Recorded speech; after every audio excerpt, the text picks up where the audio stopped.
Post Indian revolution के बाद जैसे जैसे समय बीतता गया, हेल्थ जैसी आधारभूत सेवाएं बढ़ती गई, वैसे ही पूरे विश्व की जनसंख्या भी बढ़ती गई। इसी विश्व की जनसंख्या को देखते हुए वर्तमान परिस्थिति को देखें तो यूनाइटेड नेशन का जनसंख्या कोष उसने हाल ही में एक रिपोर्ट जारी किया है। उसके मुताबिक पूरे दुनिया की जो जनसंख्या है वर्तमान में 8 बिलियन तक पहुंच गई है। और उसने प्रोजेक्ट किया है कि 2037 तक ये जनसंख्या 1 बिलियन प्लस यानी 9 बिलियन और 2058 तक ये जनसंख्या 10 बिलियन पहुंच जाएगी। वहीं चीन की जनसंख्या की बात करें तो लगभग 1.426 बिलियन और पहले नंबर पर बनी हुई है। दूसरे नंबर पर आप देखेंगे 2011 की जनगणना के अनुसार भारत की जनसंख्या 121 करोड़ थी, यानी 1.21 बिलियन थी। वर्तमान में ये जनसंख्या चीन के लगभग बराबर पहुंच गई है और जल्द ही चीन को पीछे छोड़ते हुए भारत दुनिया में नंबर 1 स्थान पर पहुंच जाएगा।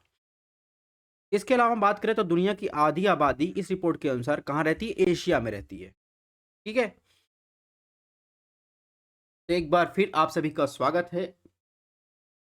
ये लेक्चर आपके लिए चाहे यूपी पीसीएस का एग्जाम दे रहे हो या आरओ एआरओ का एग्जाम दे रहे हो या किसी भी स्टेट पीसीएस का एग्जाम दे रहे हो, भारत का सेंसस यानी इंडियन सेंसस 2011 आपके लिए इंपॉर्टेंट है, क्योंकि 2021 का सेंसस आप अभी तक हुआ नहीं है। तो लेटेस्ट आंकड़ा हमारे पास यही है। इस लेक्चर में हम लोग यूपी स्पेशल की भी देखेंगे सेंसस। तो चलिए क्लास को आगे बढ़ाते हैं। तो सबसे पहले हिस्ट्री ऑफ सेंसस को थोड़ा समझ लेते हैं। तो हिस्ट्री ऑफ सेंसस में थोड़ा सा ब्रीफ नॉलेज लेंगे। जैसे प्राचीन और मध्यकाल की बात करें तो ऋग्वेद में आप देखेंगे सबसे प्रारंभिक साहित्यिक स्रोत ऋग्वेद आपको मिलता है। इसमें भी आप देखेंगे कि जनसंख्या गणना कायम रहती है। फिर अर्थशास्त्र की बात करें तो तीसरी शताब्दी में ये कौटिल्य द्वारा लिखा गया था। इसमें भी जनसंख्या के आंकड़ों का संग्रह निर्धारित किया गया था। फिर आया आईने अकबरी, यानी मुगल काल में आप देखेंगे अकबर के शासन काल में दैनिक प्रशासन रिपोर्ट आईने अकबरी में जनसंख्या इन सब के बारे में चर्चा की गई है। अब बात करेंगे मेन मुद्दे की। तो स्वतंत्रता पूर्व की बात करें तो प्रारंभिक प्रयास जो किया गया, तो जनगणना का इतिहास जो है 1800 ईस्वी से शुरू हुआ, जब इंग्लैंड में अपनी पहली जनगणना की। उसके बाद अगली जनगणना में जेम्स प्रिंसेप द्वारा इलाहाबाद में 1824, बनारस में 1827-28 की भी जनगणना कराई गई। इसके बाद आप देखेंगे किसी भारतीय शहर में पहली पूर्ण जनगणना 1830 में हेनरी वॉल्टर द्वारा ढाका, वर्तमान में जो बांग्लादेश में, आयोजित किया गया। दूसरी जनगणना 1836 से 37 में फोर्ट सेंट जॉर्ज द्वारा आयोजित की गई। उसके बाद आप देखेंगे 1849 में भारत सरकार ने स्थानीय सरकारों को जनसंख्या के पंचवर्षीय रिटर्न को आयोजित करने का आदेश दिया। ठीक है, अब हम लोगों के लिए इंपॉर्टेंट क्या है? हम लोगों के लिए इंपॉर्टेंट एग्जाम की दृष्टि से यहाँ से शुरू होता है। यानी आप देखेंगे पहली जो है लीगली या गैर समकालिक जनगणना जो थी, इनलीगल कह सकते हैं या फिर लीगल तरीके से, जो मतलब अथॉरिटी के हिसाब से की गई नहीं है, वो गैर समकालिक जनगणना थी। 1872 में गवर्नर जनरल लॉर्ड मायो के शासन काल में हुआ था। लेकिन आप देखेंगे पहली बार संस्थागत या समकालीन जनगणना जो है वो कब स्टार्ट हुई? 17 फरवरी 1821 में डब्ल्यूसी द्वारा स्टार्ट की गई। उसमें जो है प्लेडेन को जो है भारत का जनगणना आयुक्त नियुक्त किया गया। इसी के बाद से जनगणना चालू हुई जो वर्तमान तक चल रही है। यानी पहली जनगणना कब स्टार्ट हुई? 17 फरवरी 1881 में। ये चीज आपको ध्यान रखना है। ठीक है, तब से क्या हर 10 साल में एक बार जो है जनगणना कराई जाती है वर्तमान तक। ये चीज कंफर्म हो गया। पांचवी जनगणना की बात करें, पांचवी जनगणना इसलिए इंपॉर्टेंट है जो 1921 में हुई। तो 1921 की जनगणना तक भारत की जनसंख्या लगातार बढ़ रही थी। 1921 की जनगणना के बाद भी लगातार बढ़ रही है। तो इस प्रकार देखेंगे कि 1921 की जनगणना को, वर्ष को, यानी 1921 के ईयर को जनसांख्यिकीय इतिहास में महाविभाजन काल कहा जाता है। तो क्वेश्चन पूछा जाएगा कि निम्नलिखित वर्षों को किसको महाविभाजन काल कहा जाता है? तो इससे क्वेश्चन आ चुके हैं, इसलिए हमने इसको डाला है। ठीक है, बात करें वर्तमान यदि स्वतंत्रता के बाद की बात करें तो 9 फरवरी 1951 को स्वतंत्र भारत की पहली और 1881 के अनुसार 8वीं जो है जनगणना कराई गई। ठीक है, और ये जनगणना 28 फरवरी 1951 तक चली। उस टाइम देखेंगे देश की जनसंख्या कितनी थी? 1951 में 36 करोड़ के लगभग थी। ठीक है, वर्तमान में ये जनसंख्या 121 करोड़ अकॉर्डिंग टू 2011 सेंसस के अनुसार देखने को मिलती है। ठीक है, और वर्तमान में जो सेंसस हो चुका है यानी 2011 में चौथा है, वो 1881 के बाद जो है वो 15th यानी 15वां जनगणना हो चुकी है। वर्तमान में जो है 2021 में 16वीं जनगणना होनी थी, लेकिन वो कोविड-19 के महामारी के प्रकोप के कारण हो नहीं पाई। इसमें क्या नया था, क्या नया शामिल किया है? इसमें जो है ट्रांसजेंडर समुदाय के लिए अलग से जो है लिस्ट जो है उसमें शामिल की गई थी। इसके पहले क्या था, सिर्फ़ पुरुष और महिला के लिए एक कॉलम था, अब ट्रांसजेंडर के लिए एक अलग लिस्ट उसमें शामिल की और यह पहली बार जो था डिजिटल जनगणना का प्रावधान किया गया था। ठीक है? तो इस प्रकार ये कुछ विशेषता थी। अब बात करेंगे, ये तो हमने बात के लिए जनगणना की। अब बात करने जनगणना कौन कराता है, संवैधानिक प्रावधान क्या है, कानूनी समर्थन क्या है, ठीक है, सूचना की गोपनीयता से क्या आशय है। तो बात करें, जनगणना जो है वो होम मिनिस्ट्री के अंतर्गत रजिस्ट्रार जनरल और जनगणना आयुक्त के कार्यालय द्वारा किया जाता है। कानूनी या संवैधानिक समर्थन की बात करें तो जनगणना जो है जनगणना अधिनियम 1948 के प्रावधानों के तहत आयोजित किया जाता है।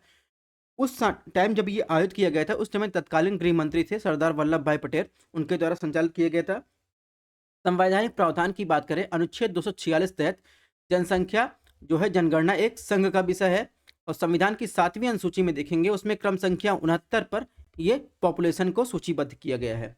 अब जो जनगणना होती है, आप देखेंगे कि इतनी गोपनीय होती है कि यह जो कानून है इतनी गोपनीयता रखता है कि अदालतों तक इनके आंकड़े नहीं पहुंच पाते जब तक सरकार उसे जारी ना करे। ठीक है? और इसे जो है जनगणना अधिनियम 1948 द्वारा गोपनीयता दी गई है।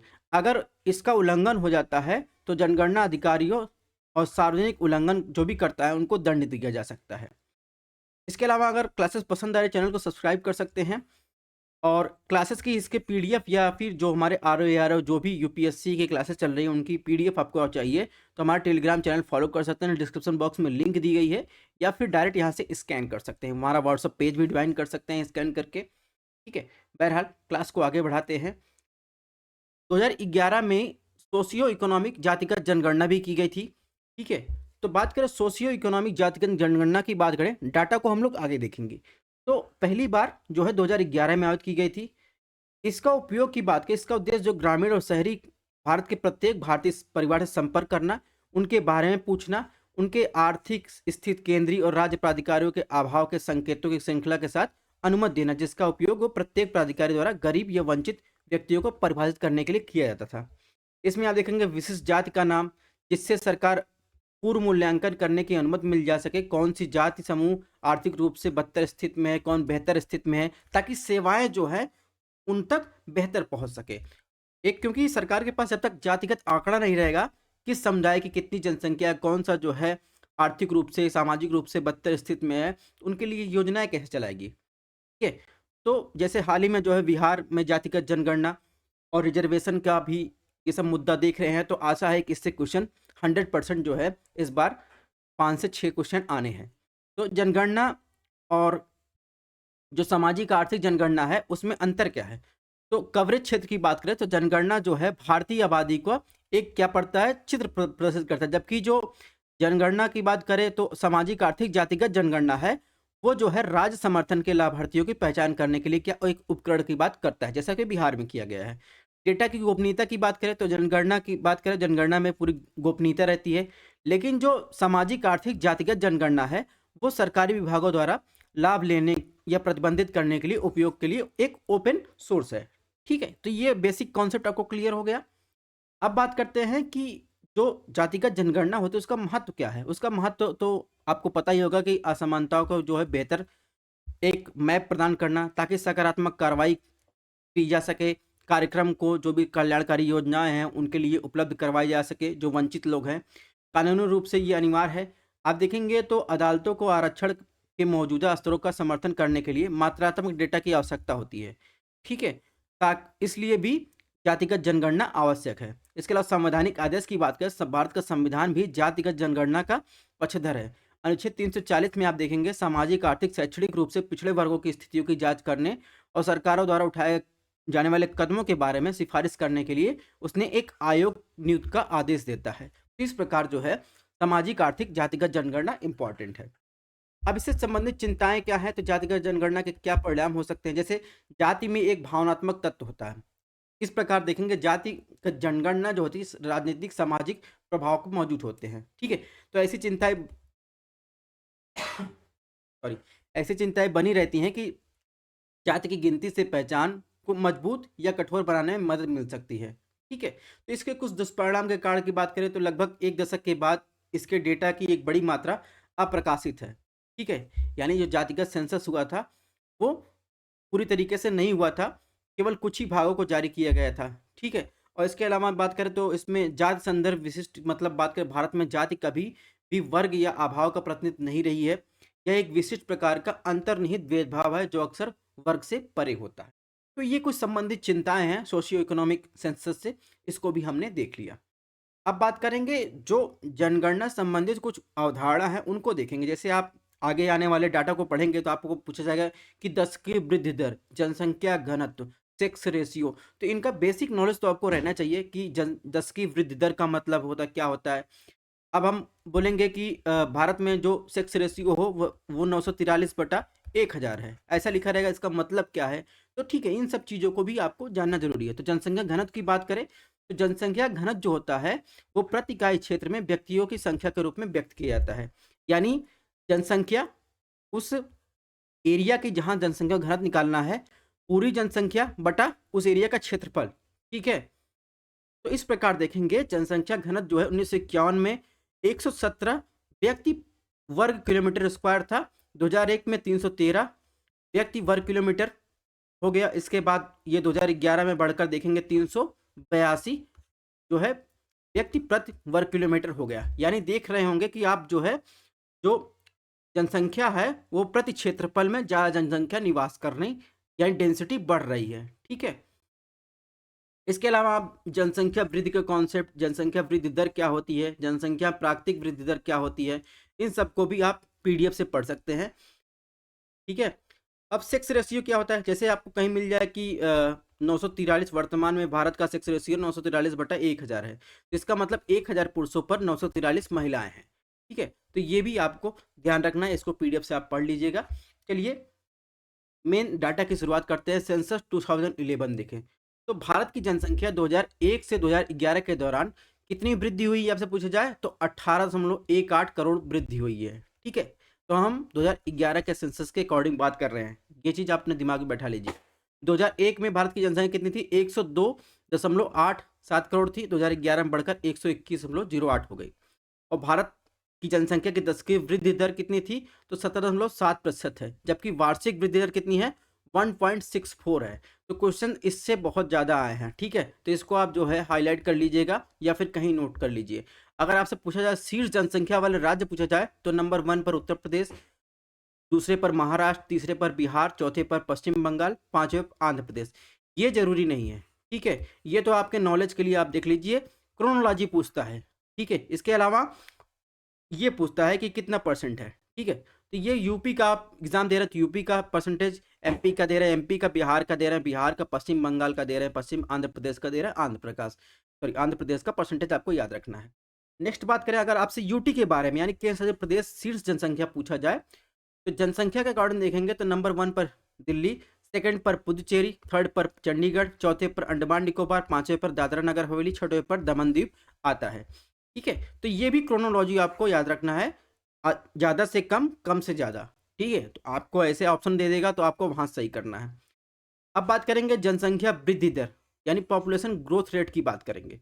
तो शीर्ष जो है 5 राज्य की बात करें तो उसमें जो है राज्य और केंद्र शासित प्रदेश इंक्लूड करके बात कर रहे हैं, यानी इसमें राज्य और केंद्र शासित प्रदेश एक साथ की बात कर रहे हैं। तो अब अगर ऐसे दिया जाए तो ऑप्शन दिया जाए तो शीर्ष जनसंख्या वृद्धि दर वाले राज्य या केंद्र शासित प्रदेशों का आपको क्रम दे दिया जाए तो सबसे नंबर 1 पर दादरा नगर हवेली, ठीक है, जिसमें वृद्धि दर रही 55.9%, फिर दमन द्वीप में 53.8%, पुदुचेरी में 28.1%, मेघालय में 27.9%, अरुणाचल प्रदेश में 26% रही।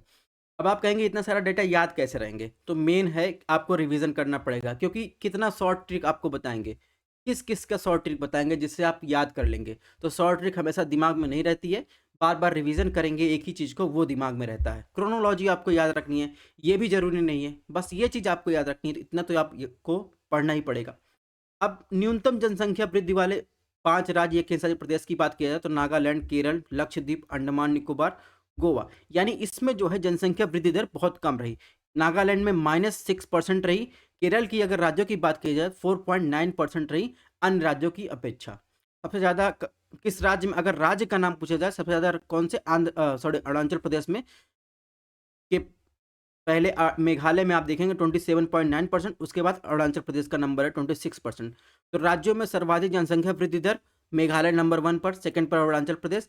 और न्यूनतम जनसंख्या वृद्धि दर वाला अगर राज्य पूछा जाए तो आपको लगा के आना केरल, जिसे 4.9% था। उससे भी कम जो है आप देखेंगे, सॉरी, उससे ज़्यादा सेकंड नंबर पर आएगा गोवा। ठीक है, नेक्स्ट बात करें 2001 की 2011 के जनगणना आंकड़ों की तुलना करेंगे तो हम लोगों को ये डाटा ज़्यादा इंपॉर्टेंट नहीं है। ठीक है, हम लोगों को ये डाटा इंपॉर्टेंट है कि पुरुष देखेंगे 2001 में टोटल पॉपुलेशन का कितना था, 51.73% था, महिलाएं थी 48.27%। 2011 में आप देखेंगे तो पुरुष जो है 51.47% घट गया, महिलाओं का जो रेशियो था वो बढ़ गया 48.57%। ठीक है, वहीं आप देखेंगे 0 से 6 आयु वर्ग की जनसंख्या में, यानी शिशु दर की बात करें तो टोटल जनसंख्या कितनी 13.6% थी। नगरीय जनसंख्या की बात करें, ठीक है, तो नगरीय जन 2001 में कितनी थी, 27.81% टोटल पॉपुलेशन का निवास करती थी शहरों में। ये आंकड़े बढ़कर 2011 में 31.1% जो है 2011 में होगा टोटल पॉपुलेशन का, यानी प्लस जो है यानी 3.29% की वृद्धि हुई। तो आपको ये डाटा आपको याद रखना है कितना परसेंटेज है 2011 और 2001 वाला, कंपैरिजन से भी क्वेश्चन आए हैं। सेक्स रेशियो बात करेंगे तो 2001 में कितना था, 943 महिलाओं पर 1000 पुरुष पर 943 महिलाएं थी। वहीं जो है आप देखेंगे, सॉरी 933, और 2011 में 1000 पुरुष पर 943 महिलाएं हो गई। तो ये जो है सेक्स रेशियो बढ़ा, यानी कितना +10 ये बढ़ा। साक्षरता दर की बात करें तो 2001 में कितना लिटरेसी था टोटल पॉपुलेशन का, 64.8% था। 2011 में ये बढ़कर कितना हुआ, 73% हो गया। ठीक है, डेंसिटी की बात हमने कर ही ली कि 2001 में डेंसिटी कम थी, 325 व्यक्ति प्रति वर्ग किलोमीटर में रहते थे, वो जाकर जो है 382 व्यक्ति प्रति वर्ग किलोमीटर में, यानी डेंसिटी जो है वो बढ़ गई। ठीक है, अब बात करेंगे क्षेत्रफल की दृष्टि से सबसे बड़ा राज्य आपसे पूछा जाए तो राजस्थान, सबसे छोटा राज्य पूछा जाए तो आपको गोवा लगा के आना है, सबसे बड़ा केंद्र शासित प्रदेश पूछा जाए अंडमान निकोबार, यानी एरिया वाइज आपसे पूछ रहा है, सबसे छोटा केंद्र शासित प्रदेश लक्षद्वीप। अब ये तो हमने बताया क्षेत्रफल की दृष्टि, अगर आपसे जनसंख्या की दृष्टि से पूछा जाए, यानी सबसे अधिक जनसंख्या किसके पास है, तो सबसे बड़ा राज्य उत्तर प्रदेश, सबसे छोटा यानी सबसे कम जनसंख्या किसके पास है, सिक्किम। अगर आपसे यूटी पूछा जाए तो यानी केंद्र शासित प्रदेश, तो सबसे बड़ा राज्य जिसके पास सबसे ज़्यादा जनसंख्या है वो दिल्ली, और सबसे छोटा राज्य केंद्र शासित प्रदेश जिसके पास सबसे कम जनसंख्या है वो लक्षद्वीप। तो सब एरिया वाइज जनसंख्या की दृष्टि से ये भी डाटा आपको याद रखना है। अब पूछा जाए अगर सब जनसंख्या की दृष्टि से शीर्ष 5 राज्य कौन से हैं, तो नंबर 1 पे उत्तर प्रदेश पॉपुलेशन की दृष्टि से, 2 पर महाराष्ट्र, 3 पर बिहार, और 4 पर यहाँ पर वेस्ट बंगाल, 5th पर आप जाएंगे तो आंध्र प्रदेश।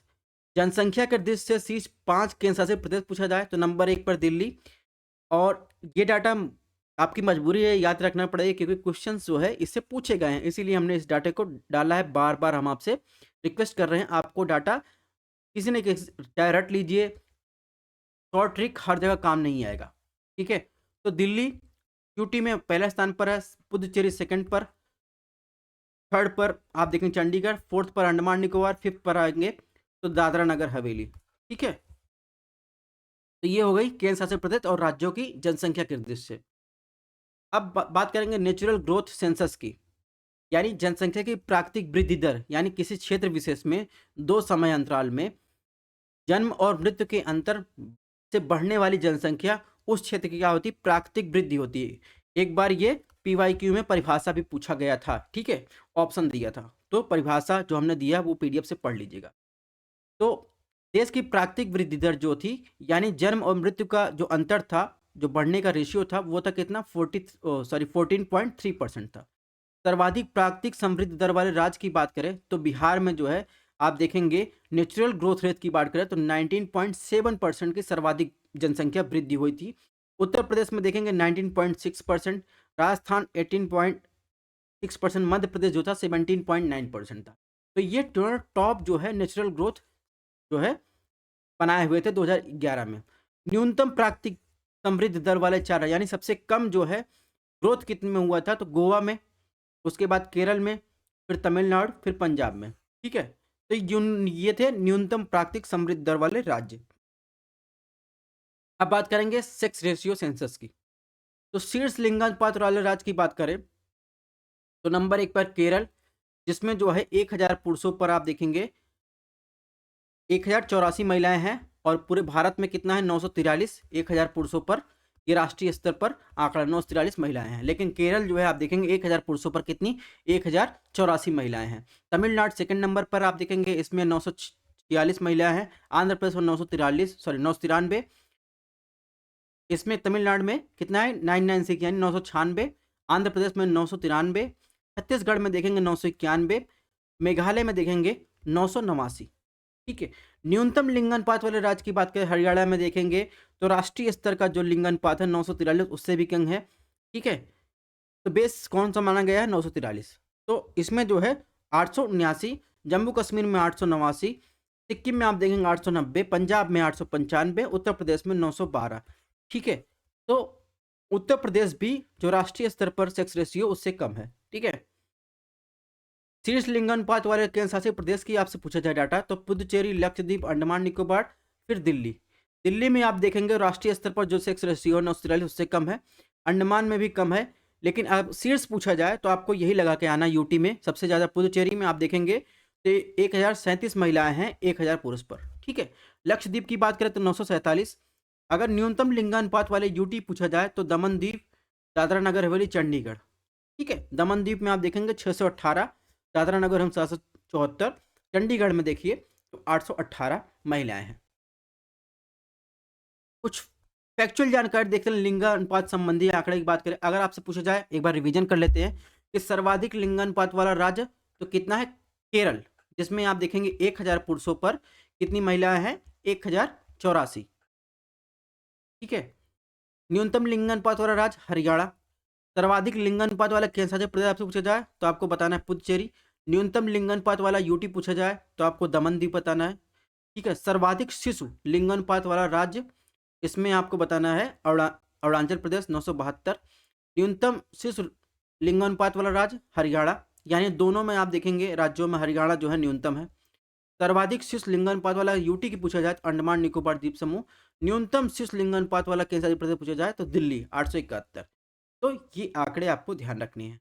अब बात करेंगे साक्षरता दर की, यानी साक्षरता दर लिटरेसी सेंसस की बात करेंगे तो 2011 की जनगणना के अनुसार भारत की साक्षरता जो थी वो टोटल जो थी जनसंख्या वो व्यक्ति में देखेंगे तो 73% थी, जिसमें पुरुष की जो थी इसमें आप देखेंगे तो 80.9% महिलाएं जो थी वो 64.6% थी।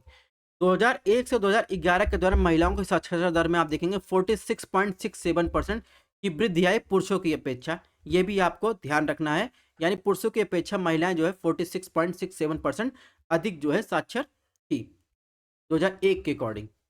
भारत का सर्वाधिक साक्षर राज्य पूछा जाए तो केरल, जिसमें 94% आपको साक्षरता दिखेंगे। उसके बाद मिजोरम नॉर्थ ईस्टर्न रीजन में, फिर गोवा 88.7%। ठीक है, सर्वाधिक,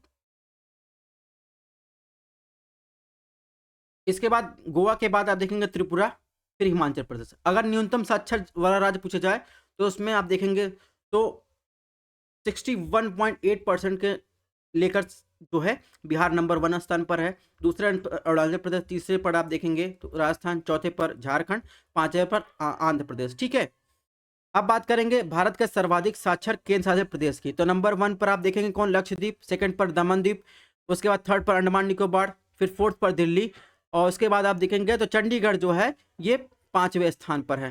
भारत का न्यूनतम साक्षर केंद्र शासित प्रदेश पूछा जाए, 1 सेकंड का टाइम दीजिएगा।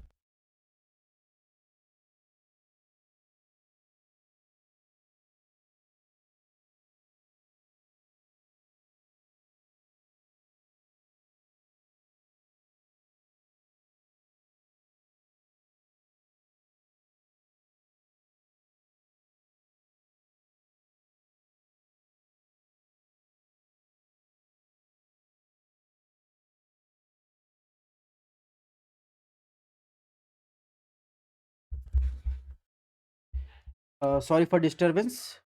अगर बात करें भारत के न्यूनतम साक्षर केंद्र शासित प्रदेश की बात करें, अगर आपसे ये पूछा जाए, सर्वाधिक तो हमने देख लिया, न्यूनतम पूछा जाए तो इसमें नंबर 1 पर दादरा नगर हवेली, सेकंड पर पुदुचेरी, थर्ड पर आप देखेंगे चंडीगढ़ आएगा।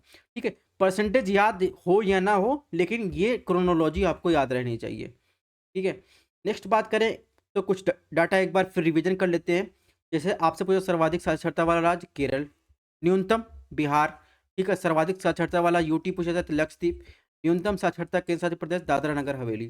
ठीक है, तो लास्ट में हमने जब एक क्लास या एक टॉपिक पढ़ाने के बाद ऐसे ही हम आपको टू द पॉइंट डेटा दिए हैं, इसको आप पीडीएफ से पढ़ लीजिएगा।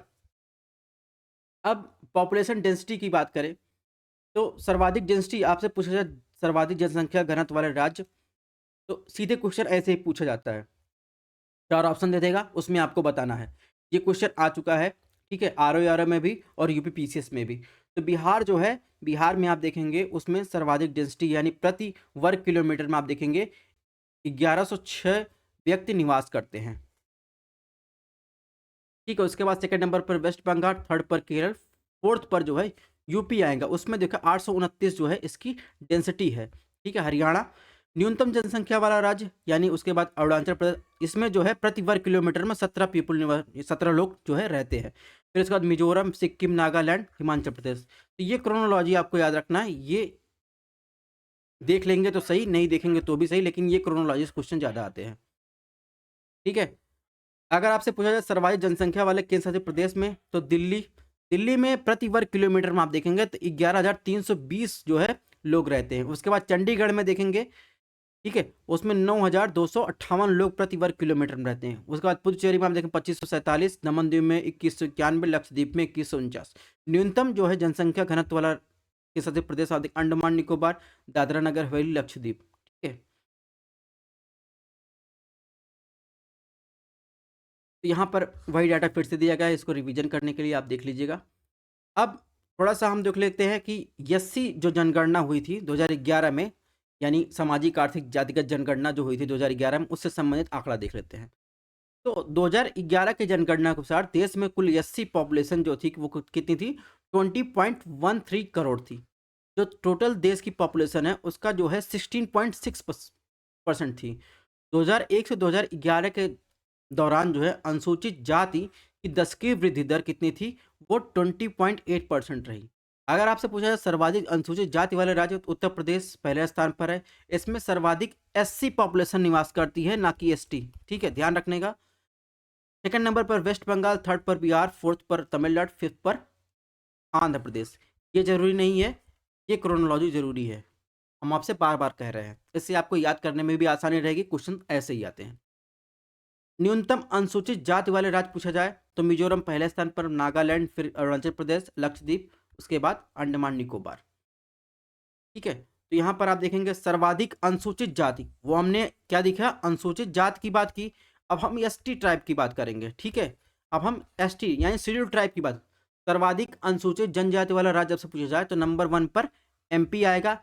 आपसे अगर शेड्यूल यानी एससी के बारे में पूछा जाए तो आप देखेंगे कौन आएगा? उत्तर प्रदेश आएगा। लेकिन इसमें एसटी की बात कर रहा है, अनुसूचित जनजाति की बात कर रहा है, तो नंबर 1 पर एमपी, सेकंड पर महाराष्ट्र, थर्ड पर उड़ीसा, फोर्थ पर राजस्थान और फिफ्थ पर आप देखेंगे गुजरात। यानी अगर आपसे कोई पूछे कि भारत में सर्वाधिक जनजाति किस राज्य में निवास करती है, तो बेझिझक आपको बताना है एमपी।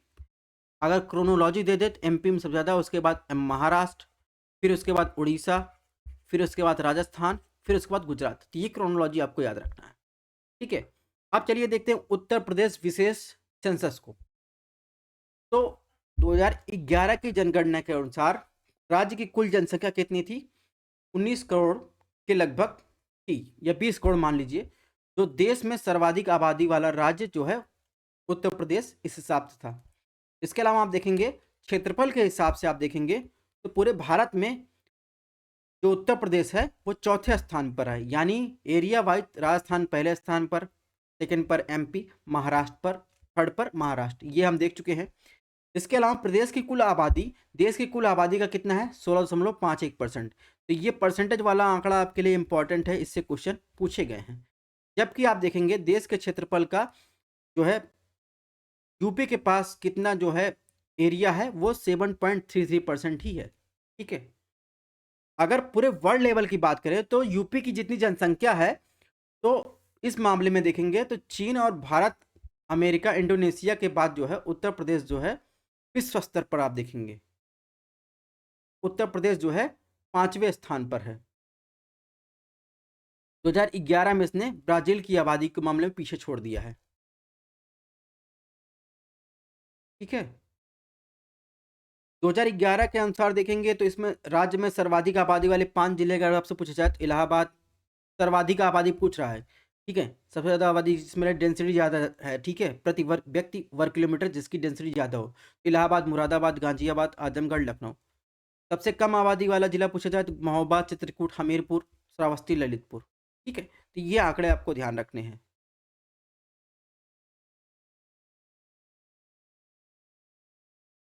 जनसंख्या वृद्धि दर आपसे पूछा जाए अगर यूपी की, तो 2001 से 2011, क्योंकि जनसंख्या जब वृद्धि दर कैलकुलेट की जाती है तो कोई बेस ईयर होता है, दो बिंदुओं के बीच का ही 10 की वृद्धि दर कैलकुलेट किया जाता है। तो जनसंख्या वृद्धि दर की बात करें तो कितना रहा, वो 2001 से 2011 के बीच 20.22% रहा। ठीक है, अगर बात करें उस दौरान 2001 से 2011 के दौरान जो था, उसमें पुरुष का वृद्धि दर कितना रहा तो 19.31%, महिला का कितना रहा 21.23% रहा। ठीक है, 2011 के अनुसार सर्वाधिक 10 की वृद्धि दर वाले 5 जिले की बात करें यूपी में पूछा जाए तो आपको घटते क्रम में आप देखेंगे सबसे ज़्यादा जो है गौतम बुद्ध नगर, गाजियाबाद, श्रावस्ती, बहराइच, बलरामपुर। और सबसे कम वृद्धि दर वाले 5 जिले पूछे जाए तो कानपुर नगर, हमीरपुर, बागपत, फतेहपुर, देवरिया। डेंसिटी की बात कर लेते हैं यूपी की, तो 2011 की जो अंतिम जनगणना के अनुसार बात करेंगे तो डेंसिटी हम आपको बताया है कि वो कितनी है यूपी की 829, और भारत की कितनी है भारत की जो है राष्ट्रीय औसत जो है 382 व्यक्ति प्रति वर्ग किलोमीटर है। ठीक है, तो जनसंख्या घनत्व की दृष्टि से देश का यह चौथे स्थान पर, यह बात हम कर चुके हैं। अगर आपसे पूछा जाए यूपी में शीर्ष जो है जनसंख्या घनत्व वाले 5 जिले आपको बताइए तो गाजियाबाद, वाराणसी, लखनऊ, भदोही, कानपुर। न्यूनतम पूछा जाए तो ललितपुर, सोनभद्र, हमीरपुर, महोबा, चित्रकूट। ये आपको ध्यान रखना है। तो आप देखेंगे तो न्यूनतम देखिए कम से ज़्यादा की तरफ जा रहा है, तो ये भी आपको ध्यान रखना है। लिटरेसी रेट की बात करें यूपी की, तो यूपी की टोटल पॉपुलेशन में 67.7% जो है साक्षर जनसंख्या, जिसमें मेल जो है 77.3% है, फीमेल 57.2% है। ग्रामीण साक्षरता आपसे क्वेश्चन पूछा जाता है तो इसमें आपको बताना 65.46% प्रीवियस ईयर में आ चुका है। नगरीय साक्षरता 75.14%। इसके अलावा बात करें तो राज्य की जो औसत साक्षरता में वृद्धि है वो 11.4% रही। ठीक है, अगर आपसे पूछा सर्वाधिक जो है औसत साक्षरता वाले 5 जिले तो गौतम बुद्ध नगर, कानपुर नगर, औरैया, इटावा, गाजियाबाद। न्यूनतम में श्रावस्ती, बहराइच, बलरामपुर, बदायूं, रामपुर। ठीक है, तो ये चीज़ें आपको ध्यान रखनी है। सेक्स रेशियो की बात करें तो राष्ट्रीय औसत 943 है। ठीक है, और यूपी में आप देखेंगे तो 2011 की जनगणना के अनुसार 1000 पुरुषों पर स्त्रियों की संख्या 912 है। ठीक है, यानी राष्ट्रीय औसत से 31 कम है। ठीक है, जो वयस्क लिंगानुपात और शिशु लिंगानुपात दोनों की दृष्टि से प्रदेश में ये 26वें स्थान पर है। अगर आप पूछा जाए शीर्ष 5 लिंगानुपात वाले राज्य सबसे ज़्यादा किसमें है, तो जौनपुर में जो आप देखेंगे तो 1024 महिलाएं हैं 1000 पुरुषों पर। उसके बाद आजमगढ़, देवरिया, प्रतापगढ़, सुल्तानपुर। न्यूनतम पूछा जाए तो आपको गौतम बुद्ध नगर, बागपत या हमीरपुर, कानपुर नगर, बांदा, मथुरा, औरैया। ठीक है, इसके अलावा अगर कुछ डाटा अगर फैक्चुअल पूछ लिया जाता है कि जैसे आप प्रदेश में 1 से 10 लाख की आबादी वाले नगरों की संख्या कितनी है, तो 1 से 10 लाख की आबादी वाले नगरों की संख्या कितनी है 64। 10 लाख या उससे अब अधिक आबादी वाले नगरों की संख्या क्या है 7 है। तो ये फैक्चुअल जानकारी आपको याद रखना पड़ेगा। अब बात करें कि यूपी में जो एससी पॉपुलेशन है, तो उत्तर प्रदेश की जो टोटल 20 करोड़ जनसंख्या है उसमें एससी पॉपुलेशन कितना है 20.7% है। तो देश की जनसंख्या के दृष्टि से सर्वाधिक एससी पॉपुलेशन कहाँ रहती है, यूपी में रहती है।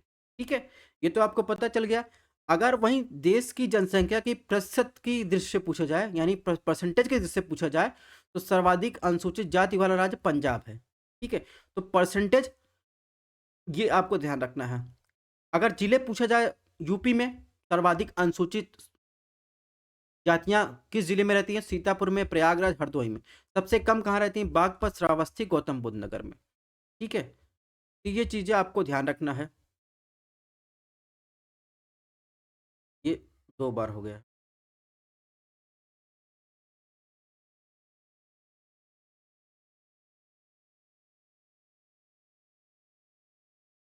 तो इसके अलावा ये तो अनुसूचित जनसंख्या की बात करें, तो इसमें देखिए क्या लिखा है? अनुसूचित जाति प्रतिशत वाले जिले, यानी परसेंटेज के हिसाब से। तो नंबर 1 पर कौशाम्बी, फिर सीतापुर, हरदोई। अनुसूचित जाति प्रतिशत के हिसाब से आप देख, सबसे कम जो है बागपत, बरेली, बलरामपुर। तो ये परसेंटेज की मार्क भी जैसे क्वेश्चन सॉल्व कर रहे हैं उसमें पूछा जाए कि यूपी की सर्वाधिक अनुसूचित जनजातियां किस जिले में निवास करती हैं, तब तो आप सीतापुर, प्रयागराज, हरदोई किसी में से लिखा लगा के चले जाएंगे।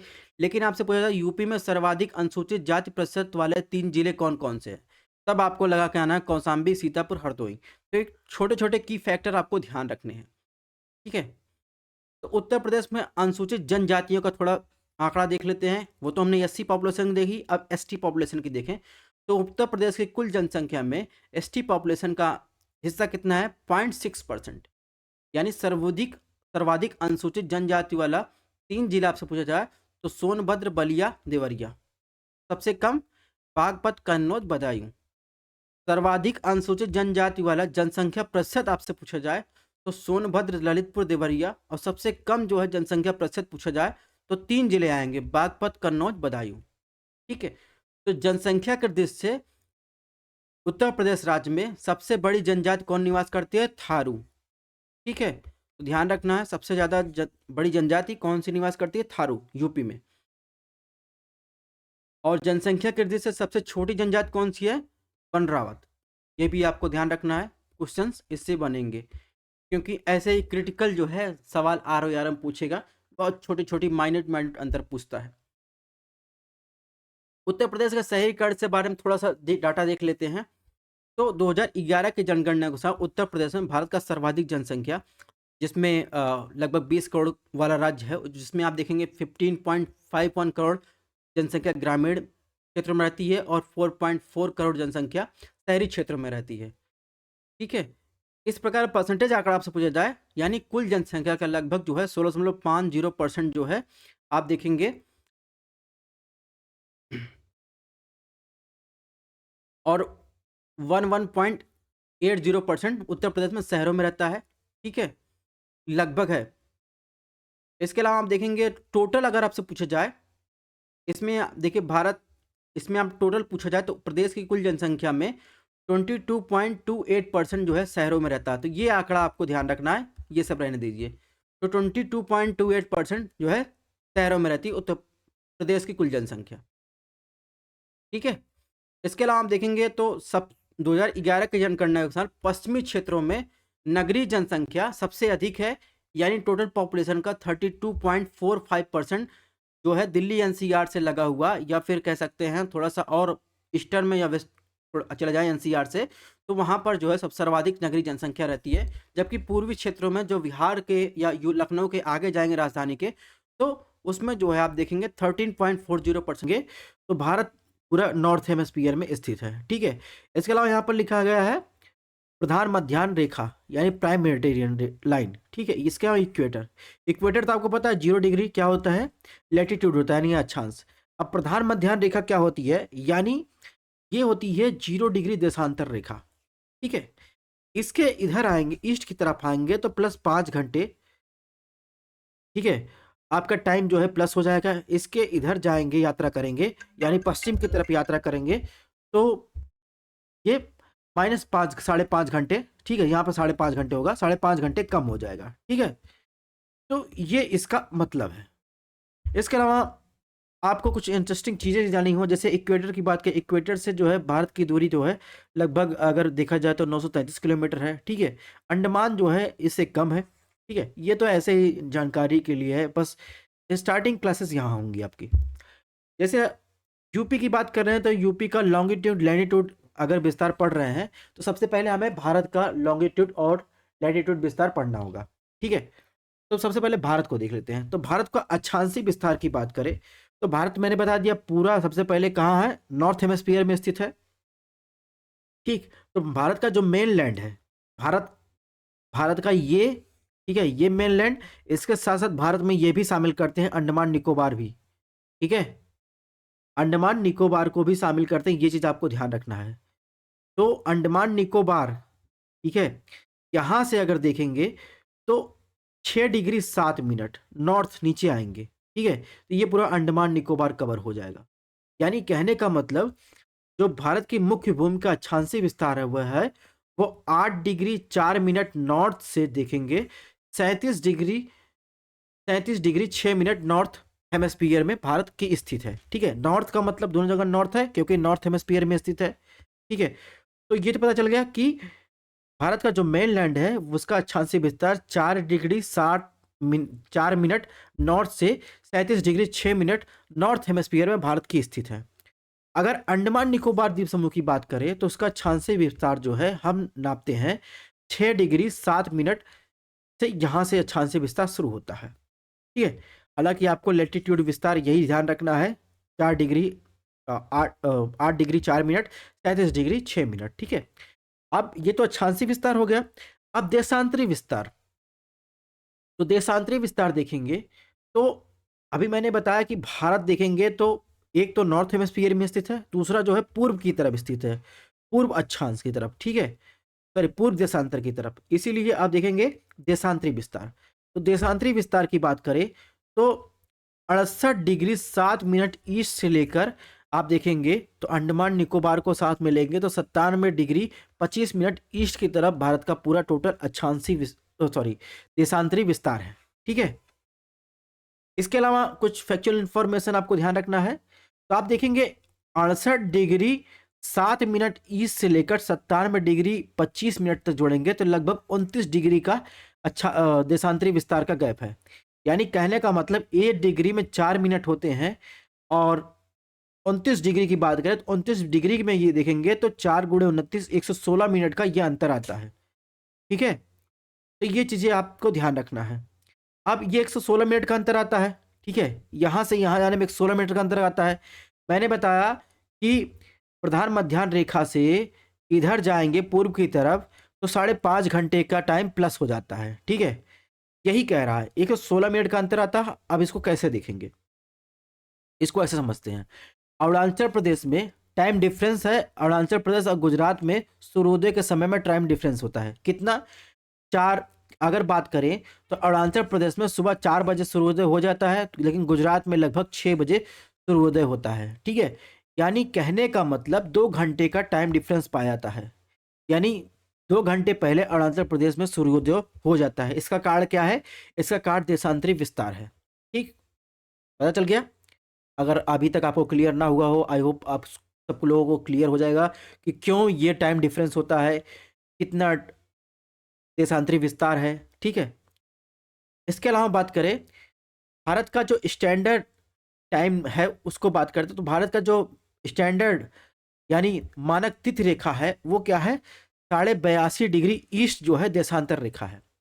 ठीक है, अब 82.5 डिग्री ईस्ट देशांतर रेखा की बात करें तो कौन कौन से राज्य से गुजरती है, तो उत्तर प्रदेश, ठीक है, मध्य प्रदेश, और इसके अलावा आ जाएंगे छत्तीसगढ़, उड़ीसा और आंध्र प्रदेश। उत्तर प्रदेश के मिर्जापुर ये रेखा गुजरती है 82.5 डिग्री ईस्ट देशांतर रेखा। ठीक है, ये चीजें क्लियर हो गई। अब हम बात करते हैं कि ग्रीनविच मीन टाइम और इंडियन इंडियन स्टैंडर्ड टाइम के बीच कितना अंतर होता है। तो अभी मैंने बताया कि ग्रीनविच मीन टाइम या जिसे प्राइम मेडिटेरियन रेखा कहते हैं जो 0 डिग्री देशांतर होता है, और इसके अलावा ये 82.5 डिग्री जो है भारत का मानक तिथि रेखा है, ये इंटरनेशनल मानक तिथि रेखा है। इसमें देखेंगे तो 5.5 घंटे का जो है प्लस डिफरेंस पाया जाता है। ठीक है, यानी भारतीय मानक तिथि रेखा ग्रीनविच टाइम से 5.5 घंटे आगे है। ये बातें आपको पता चल गई। अब बात करते हैं कुछ और फैक्चुअल इंफॉर्मेशन देख लेते हैं। जैसे ट्रॉपिक ऑफ कैंसर की बात करें तो कौन कौन से राज्यों से होकर गुजरता है। ट्रॉपिक ऑफ कैंसर का मतलब होता है कि कर्क रेखा 23.5 डिग्री। ठीक है, तो आप देखेंगे सबसे पहले ये मिजोरम है, इसके बाद त्रिपुरा आएगा, त्रिपुरा के बाद वेस्ट बंगाल, झारखंड, छत्तीसगढ़, फिर मध्य प्रदेश, इधर आ जाएंगे तो गुजरात और राजस्थान। ठीक है, यानी 8 राज्यों से ये कर्क रेखा गुजरती है। अब कर्क रेखा कर्क रेखा भारत को दो भागों में, दो क्लाइमेटिक रीजन में डिवाइड करती है। इधर जाएंगे तो ये आ जाएगा ट्रॉपिकल रीजन, यानी ट्रॉपिकल क्लाइमेटिक रीजन है, और इधर जाएंगे सब ट्रॉपिकल क्लाइमेट रीजन। यानी कहने का मतलब, ट्रॉपिकल क्लाइमेट रीजन बात करें तो ये जो है, एक तो कर्क रेखा है, दूसरा आ जाएंगे इधर इक्वेटर है, इक्वेटर के समीप है, तो ये ट्रॉपिकल रीजन में आ जाएगा। ट्रॉपिकल रीजन में यहाँ पर जो है आप देखेंगे नॉर्थ की अपेक्षा साउथ में गर्मी ज़्यादा रहती है, सिंपल लैंग्वेज में। तो ये चीज़ जान जाएंगे। और यहाँ पर देखेंगे तो यहाँ पर इसकी अपेक्षा देखेंगे तो सब ट्रॉपिकल रीजन पाया जाता है। इसके अलावा कर्क रेखा कर्क रेखा के उत्तर के क्षेत्रफल के हिसाब से दक्षिण में देखेंगे लैंड एरिया ज़्यादा है। तो ये आपका बेसिक माइंडसेट जो है, आप जो ट्रेडिशनल बुक में पढ़ते हैं उससे थोड़ा सा अलग हटके है, ताकि आपको और चीज़ें एक्सपोजर आपको मिले, आप सोच सकें उनके बारे में। ठीक है, अब बात करते हैं कि भारत का जो नॉर्थर्न मोस्ट पॉइंट है वो क्या है। तो इंदिरा कॉल भारत का नॉर्थर्न मोस्ट पॉइंट है। साउथर्न मोस्ट पॉइंट की बात करें कन्याकुमारी है। सॉरी, साउथर्न मोस्ट पॉइंट की बात करें तो इंदिरा पॉइंट है। ठीक है,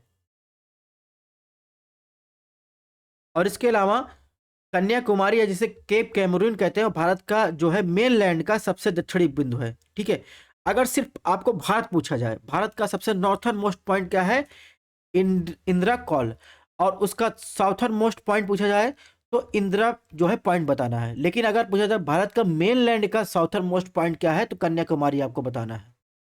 ठीक है, ये चीज़ें आपको ध्यान रखनी है। अब इसके अलावा बात करें, टोटल लेंथ की बात कर लेते हैं। ठीक है, यानी नॉर्थ से साउथ क्रम में देखेंगे टोटल जो है किलोमीटर में कितना एरिया है, तो 3214 किलोमीटर नॉर्थ से साउथ क्रम में टोटल भारत का जो है मेनलैंड का एरिया है।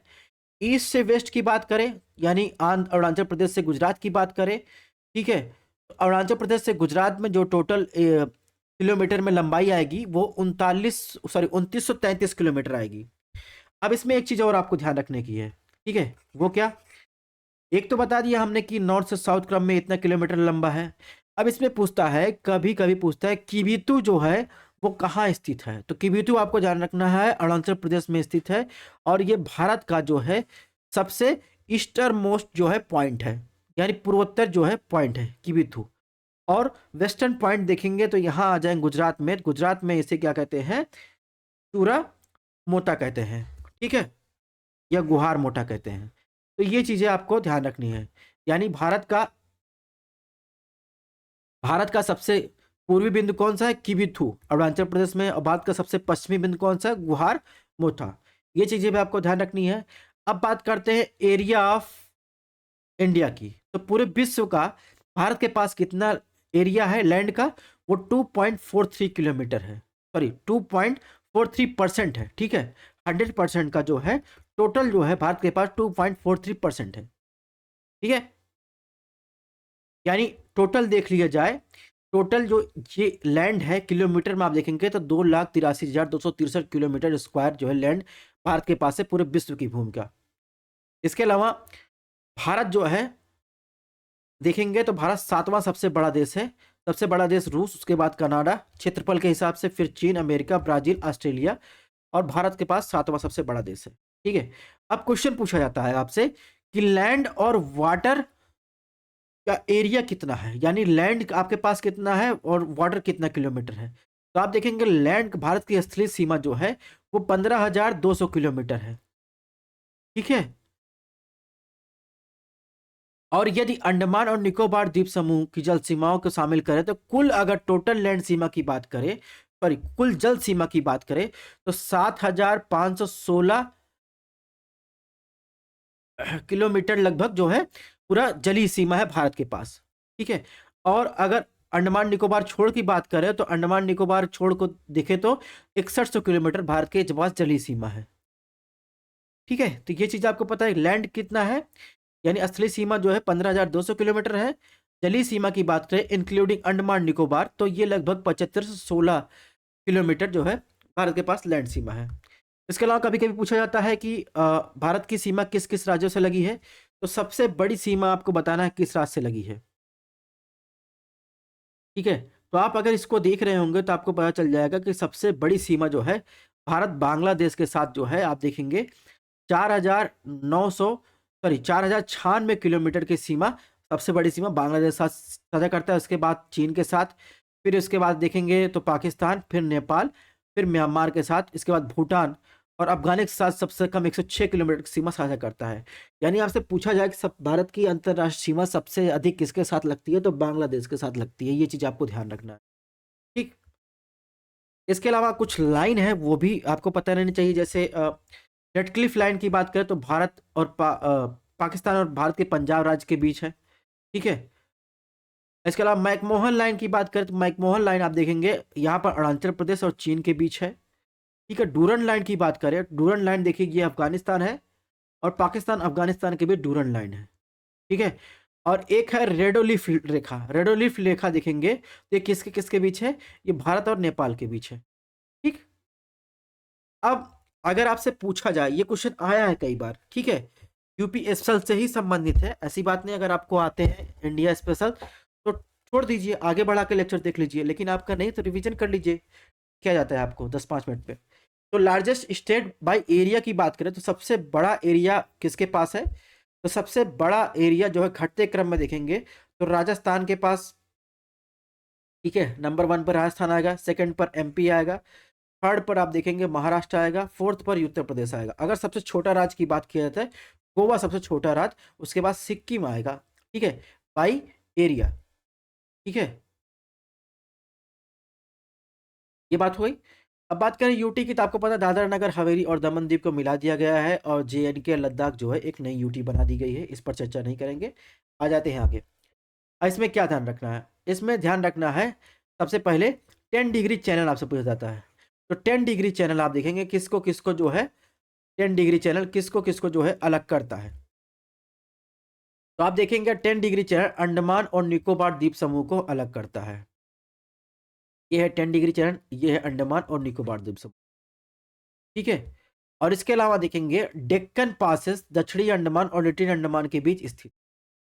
ठीक है, लिटिल अंडमान और ये देखिए ये है दक्षिणी अंडमान, साउथ अंडमान। ठीक है, इसके बीच क्या है, डेक्कन पासेस स्थित है।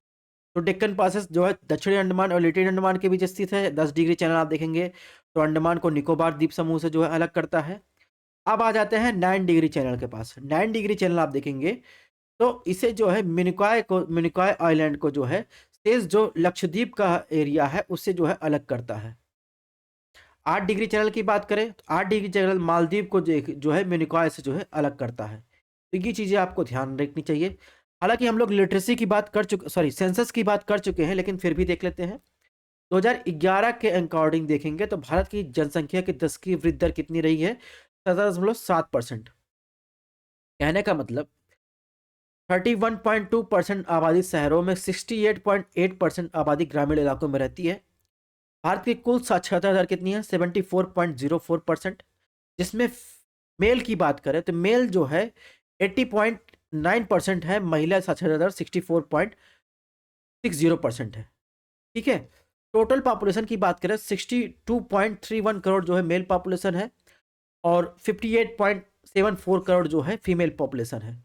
ये आंकड़ा 2011 के अकॉर्डिंग जो हमारे पास सेंसस का जो है ऑथेंटिकेट डाटा है। और वर्ल्ड पॉपुलेशन का भारत के पास जो है देखेंगे 17.5% जो है पॉपुलेशन भारत के पास रहती है। और अभी हाल ही में आया है कि भारत जो है दुनिया की सबसे ज़्यादा आबादी वाला देश, लगभग 140 करोड़ जनसंख्या वाला देश चीन को पीछे छोड़ते हुए नंबर 1 पर आ गया है। अब बात करते हैं सेक्स रेशियो की। सबसे पहले उत्तर प्रदेश की बात करें, उत्तर प्रदेश का सेक्स रेशियो 912 है, यानी 912 लड़की है 1000 लड़के पर, यानी 1000 दूल्हा है तो 1000 दूल्हे पर देखेंगे तो 912 दुल्हन है। यानी कहने का मतलब है 88 88 दूल्हा कुंवारे रह जाएंगे, उनकी शादी नहीं होगी क्योंकि 88 लड़कियां कम है। ऐसे पूरे भारत लेवल पे तो पूरे भारत का सेक्स रेशियो कितना है, 943 गर्ल्स हैं 1000 मेन पर, यानी 1000 दूल्हे पर आप देखेंगे तो 943 दुल्हन है। ठीक है, कहने का मतलब उसमें जो 57 दूल्हे हैं, वो कभी, यानी 57 लड़के हैं, वो कभी दूल्हा नहीं वो कभी दुल्हन नहीं पा पाएंगे, ठीक है, यानी उनकी कभी शादी नहीं होंगी। और भारत की जनसंख्या घनत्व की आपसे पूछा जाए तो 382 प्रति व्यक्ति वर्ग किलोमीटर है, ठीक है। तो हमने अभी देखा, हमने देख लिया कि भारत का देख लिया लैटिट्यूड लॉन्गिट्यूडिनल विस्तार। अब हम लोग देखेंगे यूपी। तो यहाँ से आपकी यूपी की स्पेशल क्लासेस शुरुआत हो रही है, ठीक है। तो सबसे पहले देखिए, नॉर्थर्न मोस्ट पॉइंट की बात करें यूपी का, तो यूपी का जो जिला है सहारनपुर, वो भारत, सॉरी, उत्तर प्रदेश का सबसे उत्तरतम, यानी उत्तरोत्तर बिंदु है। साउथर्न मोस्ट पॉइंट बात करें तो साउथर्न मोस्ट पॉइंट में उत्तर प्रदेश का सोनभद्र जिला आएगा। अगर आपसे पूछा जाएगा सॉरी, उत्तर प्रदेश का सबसे पूर्वोत्तर जिला कौन सा है, तो आपको ध्यान रखना है बलिया। और अगर आपसे पूछा जाए उत्तर प्रदेश का सबसे पश्चिमोत्तर जिला कौन सा है, तो शामली। ये चीज आपको ध्यान रखना है। अगर लॉन्गिट्यूडनल लैटिट्यूडनल विस्तार पूछा जाए, तो आप देखेंगे लैटिट्यूड विस्तार की बात करें तो पूरा का पूरा, जब इंडिया ही नॉर्थ हेमस्फीयर में है तो ये भी नॉर्थ में रहेगा। कहने का मतलब 23.52 नॉर्थ से लेकर 31.28 नॉर्थ तक जो है अक्षांशीय विस्तार है उत्तर प्रदेश का। और देशांतरी विस्तार की बात करें, देशांतरी विस्तार जो है वो है 77.3 ईस्ट से लेकर आप देखेंगे 84.39 ईस्ट जो है लॉन्गिट्यूडनल विस्तार है, ठीक। ये बातें पता चल गई। और यूपी में टोटल कितने जिले हैं, 75 जिले हैं। अब बात करें तो यूपी की सीमा 8 राज्यों और एक केंद्र शासित प्रदेश को टच करती है। ये राज्य हैं उत्तराखंड, हिमाचल प्रदेश, हरियाणा, मध्य प्रदेश, छत्तीसगढ़, झारखंड, बिहार, ठीक है, और इसके अलावा दिल्ली, ठीक। तो उत्तराखंड, हरियाणा, दिल्ली, ठीक है, और राजस्थान, मध्य प्रदेश, ठीक है, और इसके अलावा बिहार, झारखंड, छत्तीसगढ़। और अगर आप यूपी का मैप देखेंगे तो मैंने लिखा है इसमें, आप कहेंगे कि हिमाचल प्रदेश के साथ सीमा कहाँ साझा करता है, तो यहाँ देखेंगे यूपी की ये सीमा जो है हिमाचल प्रदेश के साथ लगती है, ठीक है। तो 8 राज्यों के साथ सीमा साझा करता है। अगर इंटरनेशनल बॉर्डर शेयरिंग की बात करें तो पश्चिम बंगाल, सॉरी, अंतरराष्ट्रीय, इसमें अंतरराज्यीय सीमाओं की बात करें, अंतरराज्यीय सीमाओं की बात करें तो पश्चिम बंगाल, अंतरराष्ट्रीय सीमा, सॉरी, अंतरराष्ट्रीय सीमा की बात करें तो पश्चिम बंगाल, सिक्किम, अरुणाचल प्रदेश, जम्मू कश्मीर सबसे अधिक संख्या में अंतरराष्ट्रीय सीमाओं को छूते हैं, ठीक है, अन्य राज्यों की तुलना में। ये फैक्चुअल इंफॉर्मेशन है, उत्तर प्रदेश से हटके है, ठीक है। यानी पश्चिम बंगाल, सिक्किम, अरुणाचल प्रदेश, जम्मू कश्मीर जो है सबसे अधिक संख्या में अंतरराष्ट्रीय सीमाओं को छूते हैं अन्य किसी भी राज्यों में। अब बात करते हैं सोनभद्र की। सोनभद्र जो है, सोनभद्र से लगे राज्यों की संख्या की बात करें तो 4 राज्य जो है सोनभद्र से लगते हैं, एमपी, ठीक है, और इसके बाद इधर छत्तीसगढ़ आ जाएंगे, फिर झारखंड, फिर बिहार। और उत्तर प्रदेश का सबसे बड़ा जिला आपसे पूछा जाए तो लखीमपुर खीरी, और सबसे छोटा पूछा जाए तो हापुड़। सहारनपुर, सहारनपुर से लगे राज्यों की संख्या पूछा जाए तो हरियाणा, हिमाचल प्रदेश, उत्तराखंड, ठीक। ये बातें आपको पता चल गई। अब बात करें उत्तर प्रदेश का सर्वाधिक सीमा साझा करने वाला, यानी सबसे लंबी सीमा साझा किस राज्य से साझा करता है उत्तर प्रदेश, तो आप देखेंगे एमपी के साथ जो है सबसे बड़ी सीमा साझा करता है, ठीक है, उत्तर प्रदेश एमपी के साथ। सबसे कम सीमा किस राज्य के साथ साझा करता है, ठीक। तो सबसे कम, आप सबसे कम सीमा आप देखेंगे हिमाचल प्रदेश साथ साथ साझा करता है, यहां सही कर लीजिएगा, हिमाचल प्रदेश के साथ सबसे कम सीमा साझा करता है, ठीक। इसके अलावा कुछ फैक्चुअल इंफॉर्मेशन, जैसे एक बार आरआरएम पूछा गया था कि उत्तर प्रदेश को कितने कृषि जलवायु क्षेत्रों में बांटा गया है, तो आपने ध्यान रखना है 9, ठीक है। अब प्रदेश की सबसे बड़ी नहर सिस्टम कौन है, शारदा नहर, ठीक है। और मध्य प्रदेश से 3 तरफ से घिरा हुआ उत्तर प्रदेश का जिला कौन सा है, ललितपुर, ठीक है। तो आप देखेंगे ये ललितपुर है, ये मध्य प्रदेश के 3 तरफ से घिरा हुआ है, ठीक। ये सारी चीजें, कुछ चीजें आपको ध्यान रखनी है, बाकी बहुत सारी इसमें फैक्चुअल इंफॉर्मेशन जो है लिखी गई है, इसको आपको देख लेना है, ठीक है। इसके अलावा अगर बात करें इसमें आपको और क्या ध्यान रखना है, तो इसके बाद कुछ और फैक्चुअल इन्फॉर्मेशन को देखें, क्योंकि इसमें और बहुत सारी चीज़ें बहुत ज़्यादा डीप पूछी गई हैं, तो इतना ज़्यादा पूछा नहीं जाएगा। हम लोग देखते हैं उत्तर प्रदेश की सीमा को स्पर्श करने वाले राज्य और उनके ज़िले। अगर आपको ये सब पढ़ना है, तो हम पीडीएफ शेयर कर देंगे, वहाँ से आप पढ़ लीजिएगा। तो स्पर्श करने वाले ज़िले की बात करें, मध्य प्रदेश के साथ जो है 13 ज़िले जो है शेयर करते हैं उत्तर प्रदेश की सीमा के साथ, जो है एमपी के। बिहार के 8 ज़िले जो है शेयर करते हैं उत्तर प्रदेश सीमा से, हरियाणा के 7, उत्तराखंड के 5, राजस्थान के 2, छत्तीसगढ़ के 1, झारखंड के 1, हिमाचल प्रदेश का सिरमौर जो है एक जिला है जो उत्तर प्रदेश के साथ सीमा साझा करता है। ठीक है। और उत्तराखंड की बात करें तो 5 जिले हैं, देहरादून, हरिद्वार, पौड़ी, नैनीताल, उधम सिंह नगर। ठीक है। अब थोड़ा सा बात कर ले कि किस जलवायु क्षेत्र से आर में क्वेश्चन पूछे गए हैं, थोड़ा सा इसको देखते हैं। 2011 की जनगणना के अनुसार प्रदेश की कुल जो है कार्यशील जनसंख्या कितनी है? 59.3%। लोग किससे संबंधित है? कृषि से संबंधित है। अब इसमें क्या है, 29% जो है कृषक और 30.3% कृषि श्रमिक है। ठीक है। उत्तर प्रदेश राज्य को 3 कृषि जलवायु क्षेत्रों के अंतर्गत रखा गया है, जिसमें आप देखेंगे तो मध्य गंगा का मैदानी क्षेत्र आ जाएगा, ऊपरी गंगा का मैदानी क्षेत्र आ जाएगा, इसके अलावा देखेंगे तो ये मध्य वाला पठारी भाग आ जाएगा। ठीक है। और इसके अलावा 3 कृषि जलवायु क्षेत्र की अपेक्षा इसमें देखिए 9 जो है उप कृषि जलवायु क्षेत्रों में वर्गीकृत किया गया है। ठीक है। बस यहीं से क्वेश्चन पूछे जाएंगे, ये सब क्वेश्चन नहीं पूछे जाएंगे, यहीं से क्वेश्चन पूछे गए हैं। ठीक है। नेक्स्ट बात करते हैं। नेक्स्ट बात करते हैं उत्तर प्रदेश की प्रमुख नदियां और उनके किनारे स्थित प्रमुख नगर की। तो गंगा नदी सबसे इंपॉर्टेंट पूरे भारत की नदी है। तो ये गंगा गंगा नदी का जो है सोर्स है। ठीक है। इनके बारे में और आगे चर्चा करेंगे। तो अगर देखेंगे गंगा नदी का सोर्स देखेंगे तो यहाँ से देखेंगे तो कानपुर, इलाहाबाद, वाराणसी। ठीक है। ये तो आपको मोटी मोटा दिख रहा है, लेकिन गंगा की बात करें तो प्रमुख नगर जो इसके किनारे स्थित है, गढ़मुक्तेश्वर, कछला घाट, फतेहगढ़, बिल्लौर, बिठूर, कानपुर, उन्नाव, दलमऊ और सिंगरेपुर, प्रयागराज, सिरसा, वाराणसी, गाजीपुर और बलिया जो है ये गंगा नदी के किनारे स्थित है। ठीक है। तो ये गंगा नदी का बड़ा मैप है, इसको आप देख लीजिएगा। ठीक है। ये गंगा नदी है। ये उत्तर प्रदेश में बहने वाली नदियों का नाम भी आपको ध्यान रखना है। ठीक है। किसकी सहायक नदी है? सोन नदी आपसे पूछे जाए तो नदी गंगा नदी की सहायक नदी है। ठीक है। तमसा भी गंगा गंगा नदी की अब यमुना नदी की सहायक नदी, सॉरी, तमसा यमुना नदी की सहायक नदी है। बेतवा, चंबल, ये क्रोनोलॉजी आपको देख लेना है। ठीक है। ये चीज़ें आपको ध्यान रखना है।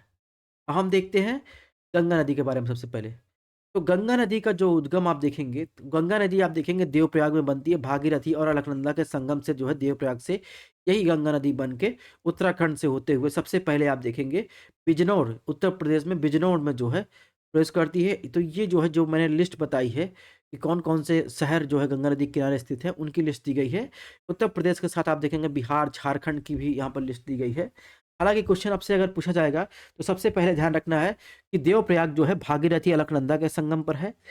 रुद्रप्रयाग की बात करें तो मंदाकिनी अलकनंदा के संगम पर है। नंदप्रयाग की बात करें अलकनंदा और नंदाकिनी नदी के संगम पर है। कर्णप्रयाग की बात करें तो अलकनंदा और पिंडार नदी के संगम पर है।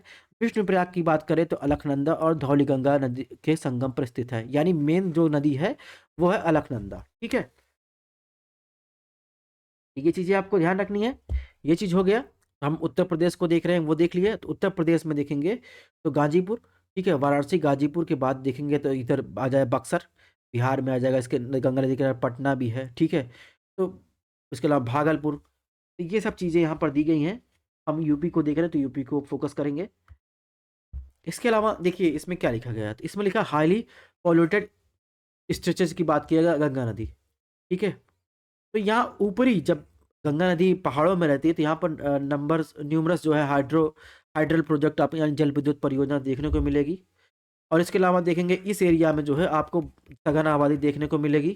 ठीक है। तो ये जो है दिखाता है कैसे नदियों के किनारे जो है गंगा नदी, जैसे कोई भी नदी हो उसके किनारे कैसे बसावट हुई है। ठीक।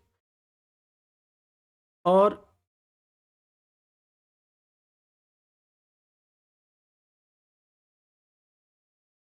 इसके अलावा आप बात करेंगे उत्तर प्रदेश की प्रमुख झीलों के बारे में। ठीक है। झीलों से क्वेश्चन आता है, ठीक है, झीलों से क्वेश्चन आता है। दूसरा आप देखेंगे रामसर साइट से क्वेश्चन आता है। तो सबसे पहले झीलें आपको ध्यान रखनी है, कहाँ कहाँ स्थित है। तो फुलर झील सबसे इंपॉर्टेंट है, गोमती नदी का उद्गम यहीं से होता है, पीलीभीत में स्थित है। ठीक है, करेला झील पूछा जाता है, लखनऊ में स्थित है। गोविंद वल्लभ वल्लभ पंत जो एक है कृत्रिम झील है, वो सोनभद्र में स्थित है। ठीक है, बड़ा ताल गोखुर झील है, क्या है, इसे शाहजहांपुर में स्थित है। रामगढ़ ताल गोरखपुर में स्थित है। तो इसमें बहुत सारे झीलों के नाम दिए गए हैं। जैसे अगर पूछा गया है कि जैसे बरुआ सागर कहाँ है, तो झांसी में स्थित है। ठीक है, और उससे पूछा है जिरगो जलाशय मिर्जापुर में स्थित है। ठीक है, शुक्रताल मुजफ्फरनगर में स्थित है। और अलवरा झील जो विदेशी पक्षियों के लिए इंपॉर्टेंट है, वो कौसाम्बी में स्थित है। ठीक है, इसके अलावा मोस्ट इंपॉर्टेंट चीज इसमें क्या है, रामसर साइट पूछा जाता है, एनवायरमेंट साइट। तो एनवायरमेंट में आ रहे में देखिए रामसर साइट जो है, 10 रामसर साइट है। तो इसमें पार्वती जो है, आप देखेंगे बर्ड सेंचुरी जो है ये गोंडा में स्थित है, ये ऐसे मिलान करने के लिए दे दिया गया था। पखीरा वाइल्ड लाइफ सेंचुरी, और इसके बाद समसपुर बर्ड सेंचुरी जो है रायबरेली में स्थित है, नवाबगंज उन्नाव में। ठीक है, टंडी बर्ड सेंचुरी कहाँ, हरदोई में। ठीक है, सरसई आप देखेंगे इटावा में, संबन जो है मैनपुरी में, सुर सरोवर आगरा में, अपर गंगा देखेंगे। इसके अलावा ये हैदरपुर वेटलैंड। तो इन सब के बारे में जो है क्वेश्चन पूछा गया है। अब हमने बर्ड सेंचुरी ये सब बारे में चर्चा कर रहे हैं, थोड़ा सा हम समझ लेते हैं कि ये होता क्या है। जैसे अगर किसी भी बायोडाइवर्सिटी का कंजर्वेशन किया करना है, तो दो टाइप से कंजर्वेशन किया जाता है। एक तो क्या, इन सीटू कंजर्वेशन किया जाता है, एक दूसरा होता है इन एक्स सीटू कंजर्वेशन किया जाता है। यानी इन सीटू कंजर्वेशन में क्या होता है, पौधों जीवों का संरक्षण वहीं उनके प्राकृतिक रूप से निवास स्थान पर किया जाता है। दूसरा एक्स सीटू कंजर्वेशन क्या कहता है, पौधों और जीवों का संरक्षण अन्य सुरक्षित स्थान पर ले जाकर किया जाता है। यानी बात करें इन सीटू कंजर्वेशन का एग्जाम्पल की बात करें, तो इसमें एंडेंजर्ड स्पीसीज को जो है कंजर्व किया जाता है। जैसे अगर बात करें तो बायोस्फीयर रिजर्व हो गया, नेशनल पार्क हो गया, वाइल्ड लाइफ सेंचुरी हो गई। तो इन्हें उनके प्राकृतिक आवास में ही कंजर्व किया जाता है, उनकी बायोडाइवर्सिटी का कंजर्वेशन किया जाता है। एक्स सीटू की एग्जाम्पल की बात करें, जैसे अगर बात करें तो एक्वेरियम हो गया, बॉटनिकल गार्डन अलग से बनाया जाता है, क्रायो प्रिजर्वेशन बनाया जाता है, डीएनए बैंक बनाया, जू बनाए गए हैं जो आप चिड़ियाघर जाते हैं। ये क्या है, एक्स सीटू कंजर्वेशन है। ठीक है, अगर वहीं पूछा जाए राष्ट्रीय उद्यान के बारे में, कभी कोई क्वेश्चन पूछ लेता है, तो राष्ट्रीय उद्यान की बात करें तो राष्ट्रीय उद्यान जो है के अंदर किसी भी मानव गतिविधियों की अनुमति नहीं होती है। ये की पॉइंट है, यही आपको ध्यान रखना है। सिवाय यानी कब, जब राज्य का मुख्य जो है वार्डन जो है वाइल्ड लाइफ प्रोटेक्शन एक्ट 1972 के अध्याय जो 4 में दी गई शर्तों के तहत उसे अनुमति देता है, तब के सिवाय जो है किसी को जो है राष्ट्रीय उद्यान में प्रवेश करने की अनुमति नहीं होती। वाइल्ड लाइफ सेंचुरी जो देखेंगे तो ये अभ्यारण्य का एक ऐसा क्षेत्र होता है जिसमें इकोसिस्टम के प्राणीजात वनस्पति और भू आकृति विज्ञान और प्राकृतिक जो है उनका महत्व होता है। ठीक है, यानी अभ्यारण्य के अंदर निवास करने वाले लोगों को कुछ अधिकारों की अनुमति दी जा सकती है। तो ये इसका कभी कभी कंपेरिजन स्टडी पूछ लेता है, तो ये आपको ध्यान रखना है। यानी राष्ट्रीय उद्यान के अंदर अनुमति नहीं होती है किसी भी अधिकार की, वन्य जीव के अंदर कुछ अधिकारों की अनुमति दी जाती है। पशु चराने की अनुमति नहीं होती। नेशनल पार्क में वन्य जीव अभ्यारण्य में मुख्य वन्य जीव संरक्षक इसे रेगुलेट करके नियंत्रित करता है। ठीक है, अब उत्तर प्रदेश में आप देखेंगे एक नेशनल पार्क है। ठीक है, जिसे कहते हैं दुधवा नेशनल पार्क। ये तेराई बेल्ट में आप देखेंगे, ठीक है, लखीमपुर खीरी के पास जो है ये स्थित है। और यहाँ से जो है आप देखेंगे शारदा और घाघरा रिवर जो है बहती है। ठीक है, ये चीजें हो गई। अब थोड़ा सा अगर नेशनल पार्क और ये सब देख रहे हैं तो थोड़ा प्रोजेक्ट टाइगर के बारे में देख लेते हैं। प्रोजेक्ट टाइगर की शुरुआत आपको ध्यान रखना है, मिलान करने के लिए देगा। फैक्चुअल इन्फॉर्मेशन 1973 में स्टार्ट किया गया।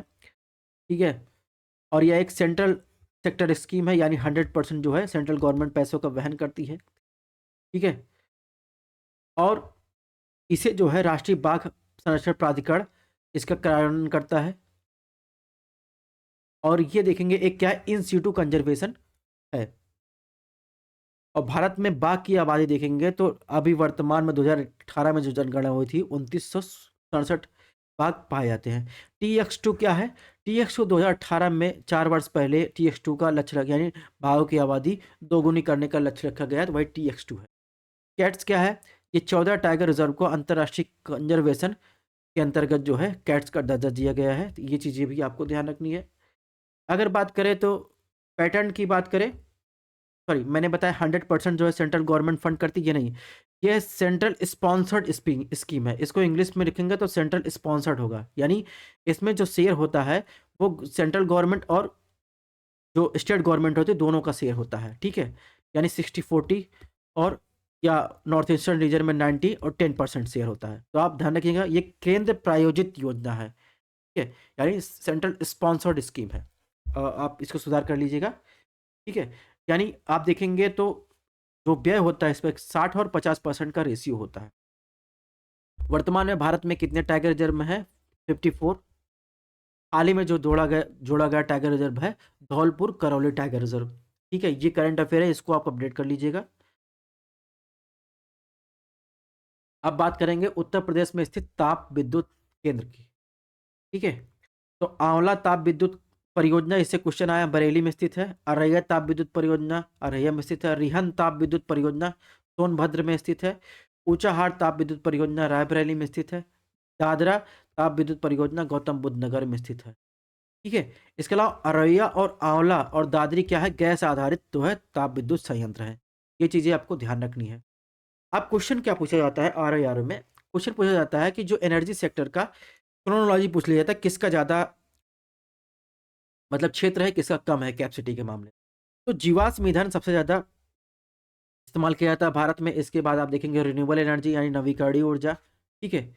तो इस तरीके से सबसे पहले जीवाश्म ईंधन, फिर नवीकरणीय ऊर्जा। अगर पूछा जाए इसमें जीवाश्म ईंधन में सबसे ज्यादा किस एनर्जी का इस्तेमाल किया जाता है? कोल एनर्जी का इस्तेमाल सबसे ज़्यादा किया जाता है। और नवीकरणीय ऊर्जा में पूछा जाए कि सबसे ज़्यादा नवीकरणीय ऊर्जा किससे बनाई जाती है, तो आपको ध्यान रखना है कि जल विद्युत से सबसे ज़्यादा नवीकरणीय ऊर्जा बनाई जाती है, उसके बाद विंड से, फिर आएंगे सोलर से, ठीक। ये डाटा आपको ध्यान रखना है। अब आपको ध्यान रखना उत्तर प्रदेश के प्रमुख वाइल्ड लाइफ सेंचुरी की बात करें तो बहुत सारी लिस्ट इसमें दी गई हैं। इनको आपको, जैसे आपसे पूछा चंद्रप्रभा वन्य जीव विहार कहाँ है, तो चंदौली। ये यूपी का सबसे पुराना जो है वन्य जीव विहार है, जिसे 1957 में जो है स्थापित किया गया था। किशनपुर वन्य जीव विहार दुधवा राष्ट्रीय पार्क, ये लखीमपुर खीरी में। कतरनिया घाट वन्य जीव बहराइच में है। रानीपुर वन्य जीव चित्रकूट। राष्ट्रीय चंबल वन्य जीव विहार बब्बर सिर सफारी जो है इटावा में है। कैमूर वन्य जीव विहार सोनभद्र मिर्जापुर में है। महावीर स्वामी वन्य जीव विहार कहाँ? ललितपुर। ये सबसे छोटा वन्य जीव विहार है, लगभग 6 किलोमीटर से कम, ठीक है। कछुआ वन्य जीव विहार वाराणसी में है। पीलीभीत टाइगर रिजर्व देश का 45वां जो है टाइगर रिजर्व है, ये शाहजहांपुर में है। ये नवीनतम टाइगर रिजर्व है यूपी का। और प्रदेश में सर्वाधिक क्षेत्रफल विस्तृत वाला टाइगर रिजर्व की बात की जाए तो हस्तिनापुर वन्यजीव अभयारण्य, ठीक है। इसका विस्तार मेरठ, मुजफ्फरनगर, बिजनौर, अमरोहा, हापुड़ में स्थित है। यही चीजें आपको यहाँ पर मैप में मिल जाएगी, लोकेशन आपको देख लेना है। इसके बाद करें उत्तर प्रदेश के प्रमुख पक्षी विहार की बात करें, ठीक है। बर्ड लाइफ सेंचुरी से और जो वेटलैंड है इसका कनेक्टेड है, तो ये पूछा जाता है। नवाबगंज पक्षी विहार कहाँ? उन्नाव, सबसे पुराना 1984 में स्थापित किया गया था। पखीरा पक्षी विहार कहाँ है? बस्ती संत नगर, संत कबीर नगर। समान पक्षी विहार कहाँ? मैनपुरी। पार्वती आरंग पक्षी विहार गोंडा जयप्रकाश नगर में है। इसके अलावा विजयनगर पक्षी विहार महोबा हमीरपुर। पटना पक्षी विहार एटा में है, सबसे छोटा 1 वर्ग किलोमीटर में ये फैला हुआ है, ठीक है। भीमराव अंबेडकर पक्षी विहार प्रतापगढ़ कुंडा में है, ठीक है। समसपुर पक्षी विहार पूछा गया था रायबरेली में है। सुरसरोवर आगरा। ओखला पक्षी विहार गाजियाबाद में। यही चीजें बर्ड लाइफ सेंचुरी के यहाँ पर मैप में दी गई है। इनका जो लोकेशन है ये चीज आपको जरूर याद रखना है, इससे क्वेश्चन बनेंगे, ठीक है। उत्तर प्रदेश में सिंचाई की बात करते हैं, इससे आर आर में कई बार क्वेश्चन पूछे गए हैं। और क्वेश्चन कहाँ पूछे गए हैं? उत्तर प्रदेश राज्य में लगभग 80% सिंचाई नहर का कार्य नलकूपों, ये ध्यान रखिएगा। सबसे ज़्यादा सिंचाई किससे की जाती है? नलकूपों से। उसके बाद नलकूप और कुओं से। इसके बाद 19% जो है नहरों द्वारा की जाती है। तो यही पूछा था कि उत्तर प्रदेश में सिंचाई सबसे ज़्यादा निम्नलिखित में किसके द्वारा की जाती है, तो ध्यान रखना सबसे ज़्यादा सिंचाई नलकूपों और कुओं द्वारा, उसके बाद 19% नहरों द्वारा की जाती है। ये चीज़ आपको ध्यान रखना है इतने चीज़ों में बस, ठीक है। और एक चीज़ और ध्यान रखना, नहर सिंचाई के तहत जो है 3,91,000 हेक्टेयर लैंड जो है ये आते हैं। और राज्य का कुल नहर सिंचाई सिंचित क्षेत्र कितना है? 30.91% है। ये भी क्वेश्चन यूपी आर ओ में पूछा गया है PYQ में, एक ये, ठीक। अब यूपी की बात कर लें तो वो तो हो गया। अब इंडिया लेवल पर देखिए क्या ध्यान रखना, स्टेट दिया गया है, रिवर दिया गया है, डैम दिया गया है, तो इससे भी क्वेश्चन आते हैं, ठीक है। एक तो यूपी स्थल पूछता ही है, लेकिन अगर आप नहर वगैरह पढ़ रहे हैं तो इसको भी आपको ध्यान रखना चाहिए साथ ही साथ। जैसे साउथ इंडिया की बात करें तो आपको पूछता है कि चमेरा डैम। चमेरा डैम कहाँ है? हिमाचल प्रदेश में। ये नॉर्थ इंडियन रावी नदी किनारे पर है। केरला में आप देखेंगे तो पेरियार रिवर पर इडुक्की डैम आ जाएगा। ठीक है। टेहरी डैम बहुत ज़्यादा पूछा जाता है, ये भागीरथी नदी पर है। ठीक है। इसके अलावा आप देखेंगे गांधी सागर डैम बहुत ज़्यादा पूछा जाता है। गांधी सागर डैम जो है चंबल रिवर पर है, मध्य प्रदेश में। ठीक है। और इसके द्वारा देखेंगे तो आप देखेंगे तो एक डैम पूछा जाता है जिसे हम क्या कहते हैं, दांतीवाड़ा डैम। ये बनास रिवर पर है, गुजरात में है। ठीक है। तो ऐसे ही कुछ हाइड्रोलॉजिकल जो है डैम है, इनको पूछे जाते हैं आपको। ये सारी लिस्ट यहाँ पर दी गई है, इसको आपको देख लेना है, ये आपका काम है। ठीक है। इसके अलावा अगर आपसे पूछा जाए कि सबसे ज़्यादा डैम किस राज्य में स्थित है, तो महाराष्ट्र के पास सबसे ज़्यादा लार्जेस्ट डैम है। ठीक है। छोटे बड़े मिलाकर सबसे ज़्यादा महाराष्ट्र के पास है। इसके बाद एमपी का नंबर आएगा, फिर गुजरात का नंबर आएगा, फिर आप देखेंगे छत्तीसगढ़ का, फिर कर्नाटका का नंबर आएगा। ये चीज़ें आपको ध्यान रखना है। रिवर्स एंड डैम की बात करें तो देखिए गंगा नदी के किनारे पर रिवर जो है आप देखेंगे नरौरा टेहरी डैम देखेंगे, तो गंगा रिवर पर ये भी है। फिर देखेंगे इंदिरा सागर। इंदिरा सागर की बात करें तो इंदिरा सागर जो आप देखेंगे तो नर्मदा रिवर पर तो हरकुंड की। ठीक है। और ये योजना क्या थी? ये जॉब अपॉर्चुनिटी को प्रदान करने में सहायक होती है। ठीक है। इसके अंतर्गत यूपी सरकार ने क्या कहा था, 5 वर्षों में स्थानीय कारीगरों और उद्यमियों को 25,000 रुपये प्रदान करेगी। और इसमें एक मेन चीज़ थी, one district one product scheme के तहत जो है, जो राज्य की ग्रॉस जीडीपी है उसके उत्पाद में 2% तक बढ़ाना शामिल था। ये चीज़ें आपके लिए थोड़ा सा जानना जरूरी था। अब बात करते हैं जिला और उत्पाद प्रोडक्ट्स की, क्योंकि एक जिला एक उत्पाद की बात कर रहे हैं। तो ये इंडस्ट्री देखिए पूछ लेता है कि आगरा किसके लिए फेमस है, मिलान करने के लिए पूछता है। ये चाहे कोई भी एग्जाम हो यूपी का, उसमें जरूर पूछता है। तो इसमें कुछ अभी हाल ही में जीआई टैग भी मिला है, इस वजह से इम्पोर्टेंट थे। ठीक है। और जो क्वेश्चन पूछे गए हैं आर में, उनको हम आपको बता देंगे, इंपॉर्टेंट लिख देंगे, वहाँ से आप पीडीएफ शेयर करके वहाँ से पढ़ सकते हैं। जैसे फिरोजाबाद की बात करें, फिरोजाबाद आपको पता है कांच के उत्पादन के लिए जो है मशहूर है। ठीक है। मथुरा की बात करें तो मथुरा जो है सैनिटरी फिटिंग और रिफाइनरी इंडस्ट्री के लिए जो है फेमस है। ये क्वेश्चन आए हुए हैं, इसीलिए हमने इसमें इंपॉर्टेंट लगाया हुआ है। मैनपुरी, मैनपुरी अभी इसलिए न्यूज में था, इसलिए इंपॉर्टेंट है क्योंकि वहाँ तरकसी कला जो है उसको जो है जीआई टैग जो है मिला है अभी हाल ही में। ठीक है। अलीगढ़, अलीगढ़ ताला और हार्डवेयर के लिए जो है मशहूर है। ठीक है। तो इसमें चार, इस स्लाइड में चार जो है ये ज़्यादा इंपॉर्टेंट है। बाकी ये सब चीज़ें भी इंपॉर्टेंट है, जैसे हाथरस जो है हींग के लिए, और एटा जो है, एटा ध्यान रखिएगा घुंघरू, घंटी और पीतल उत्पाद के लिए मशहूर है। ठीक है।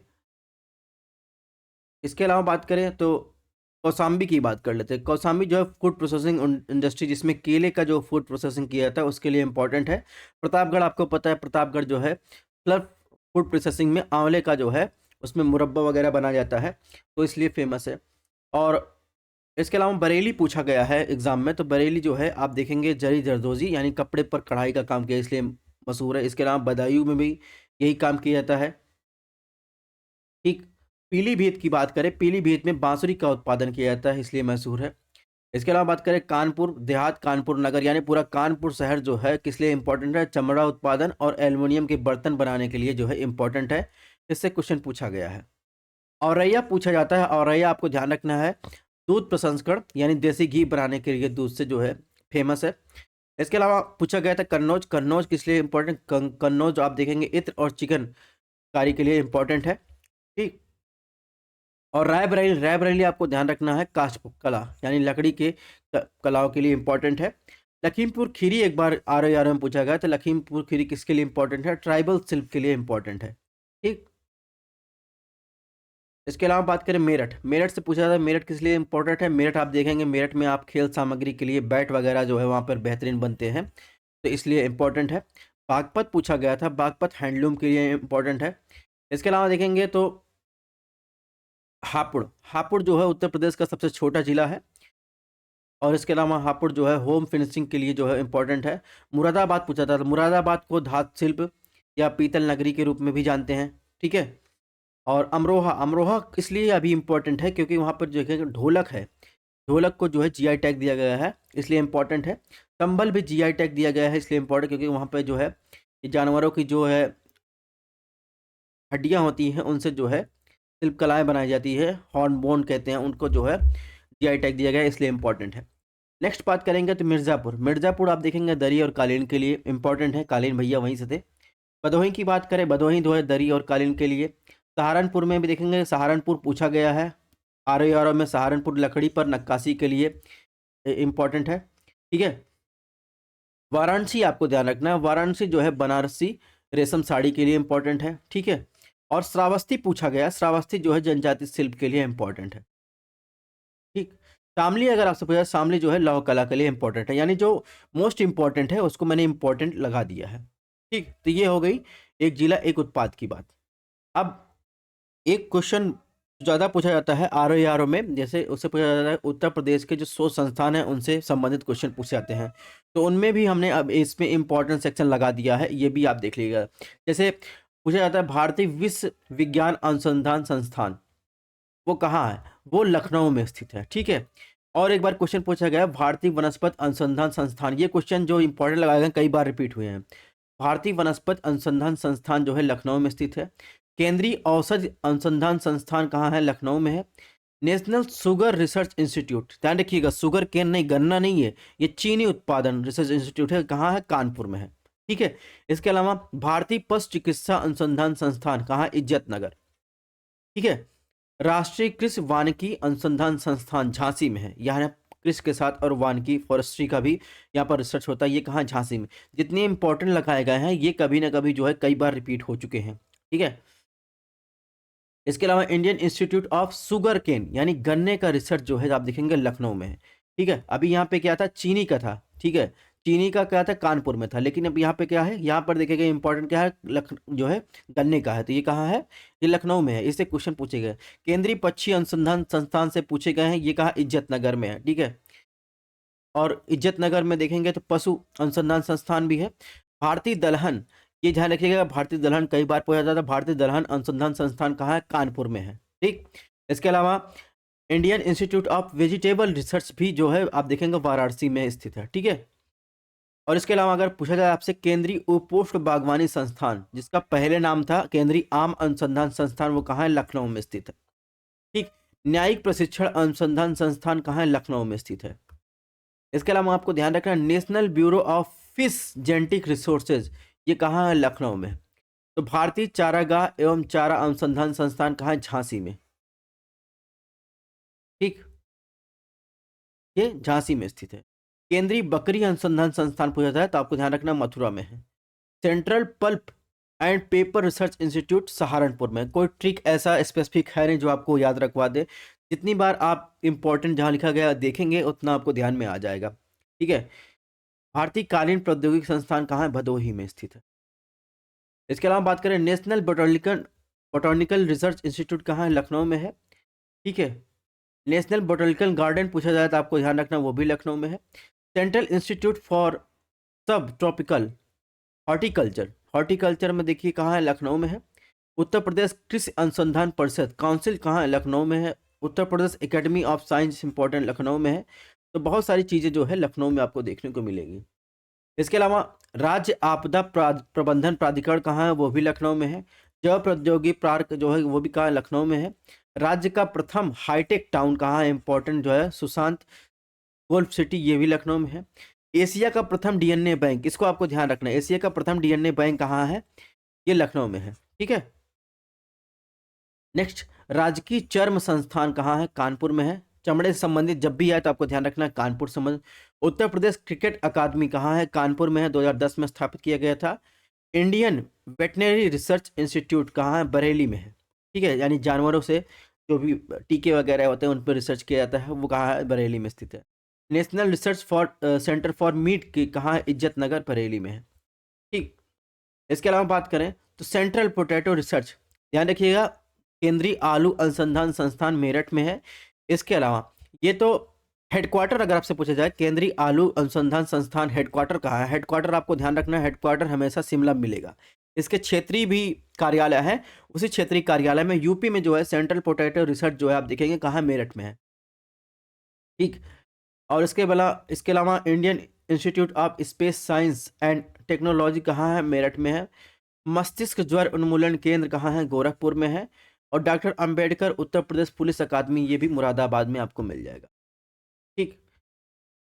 लेदर टेक्नोलॉजी पार्क, ये आपको मिलेगा ठीक है, ये बथरा उन्नाव में मिलेगा। ठीक है, कानपुर के पास आप देखेंगे। और इसके अलावा इसमें क्या इंपॉर्टेंट है, लेदर पार्क जो है आपको आगरा में भी मिल जाएगा।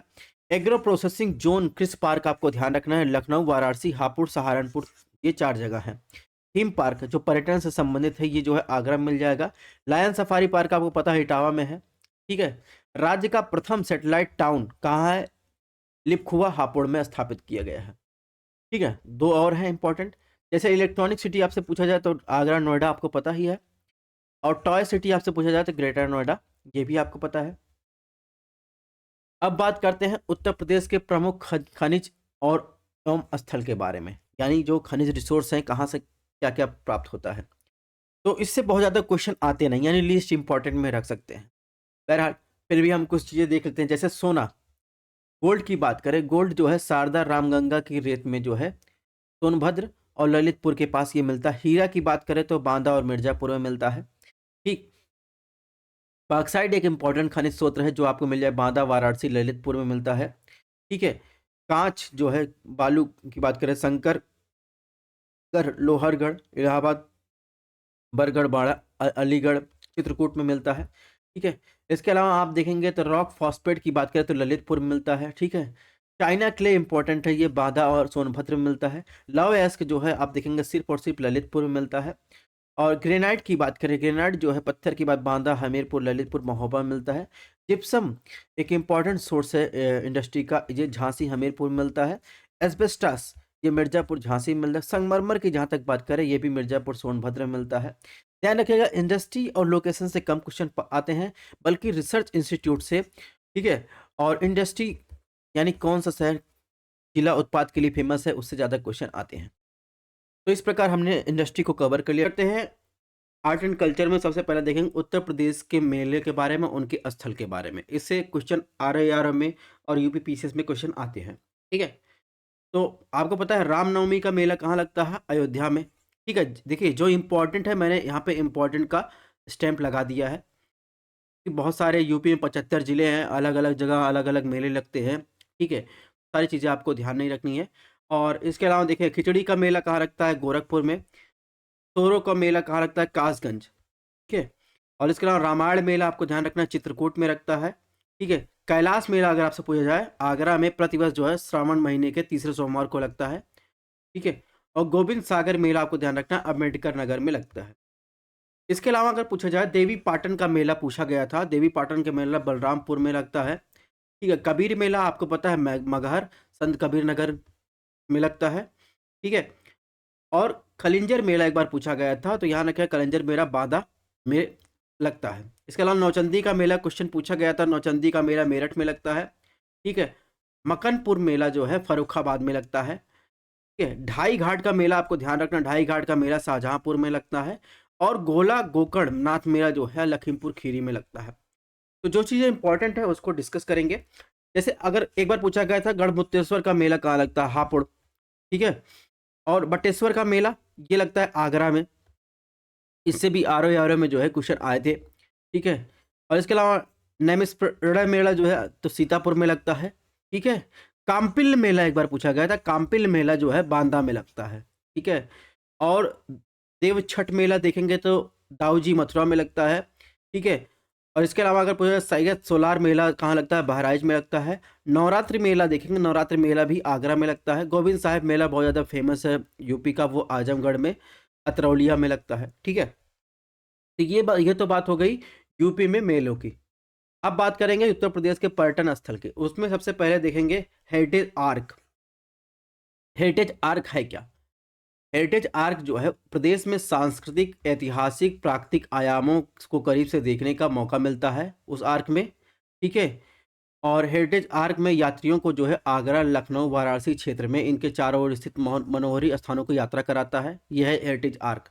बौद्ध सर्किट क्या है? गौतम बुद्ध ने अपने जीवन का काफ़ी समय इस परिपथ में जो है व्यतीत किया है। ठीक है।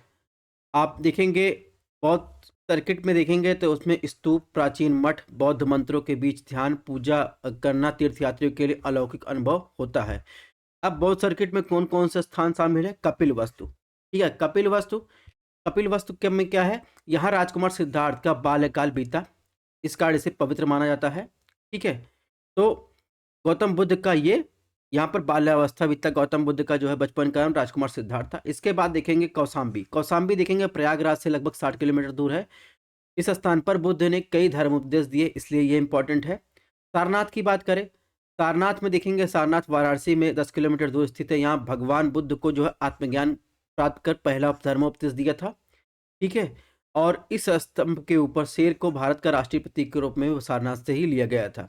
इसके अलावा कौशाम्बी की बात करें, कौशाम्बी में जब खुदाई हुई तो यहाँ से कई सारी मूर्तियाँ, सिक्के, टेराकोटा वस्तुएं बड़ी संख्या में मिले हैं, ठीक है? इसके अलावा देखें एक भव्य मठ का खंडहर भी मिला है, ठीक है? इसके अलावा संकीसा, संकीसा में क्या है? संकीसा में मान्यता है कि स्वर्ग में अपनी माँ को संबोधित करने के बाद भगवान बुद्ध ने यहाँ अवतरण लिया था, इसलिए ये जो है ये फेमस है। सम्राट अशोक ने इस पवित्र स्थान को चिन्हित करने के लिए यहाँ एक स्तंभ बनवाया था, ठीक है? इसके बाद श्रावस्ती, श्रावस्ती क्या है? बहराइच से 15 किलोमीटर दूर, यहाँ पर कई संरक्षित स्तूप और खंडहर हैं, ठीक है? ऐसा माना जाता है कि पौराणिक राजा श्रावस द्वारा स्थापित किया गया है। यहाँ बुद्ध ने अपने जीवन के 27 साल गुजारे थे, तो इसलिए श्रावस्ती भी इंपॉर्टेंट है। नेक्स्ट बात करेंगे कुशीनगर। कुशीनगर जो है गोरखपुर से लगभग 50 किलोमीटर दूर, कुशीनगर बुद्ध की अपनी आखिरी सांसें ली थी यहाँ पर, ठीक है? यहाँ महापरिनिर्वाण मंदिर जो 1876 में खुदाई के दौरान मिला, यहाँ पर बुद्ध की एक विशाल मूर्ति भी मिली है, ठीक है? तो इसलिए कुशीनगर भी इंपॉर्टेंट है। अब गौतम बुद्ध में एक बुद्धिस्ट साइट दी गई है, उनके फीचर्स दिए गए, जैसे लुम्बिनी बात करें, लुम्बिनी नेपाल की बात करते हैं यहाँ, क्योंकि यहाँ जो है ये एक ऐसा स्थान जहाँ माया देवी ने जो है सिद्धार्थ को जन्म दिया था, ठीक? कपिल वस्तु जो उत्तर प्रदेश में है, ठीक है? ये जिनका चाइल्डहुड होम था। बोध गया बिहार, ये एक ऐसा स्थान है जहाँ पर जो है महाबोधि टेम्पल आपको देखने को मिलेगा, यूनेस्को वर्ल्ड हेरिटेज साइट भी। सारनाथ वाराणसी में यहाँ पहला धर्मचक्र उपदेश दिया था, ठीक है? राजगिरी जो नालंदा बिहार में है, ठीक है? तो यहाँ पर देखेंगे ये पहला कैपिटल था, ठीक है, मगध का, ठीक है? श्रावस्ती उत्तर प्रदेश की बात करें तो ठीक है, ये भी जो है आप देखेंगे यहाँ पर 24 साल जो है बिताए थे गौतम बुद्ध ने। वैशाली की बात करें तो यहाँ पर जो है अपना लास्ट उपदेश दिया था वैशाली में। कुशीनगर की बात करें, कुशीनगर उत्तर प्रदेश में, यहाँ पर महापरिनिर्वाण की प्राप्ति हुई थी गौतम बुद्ध को।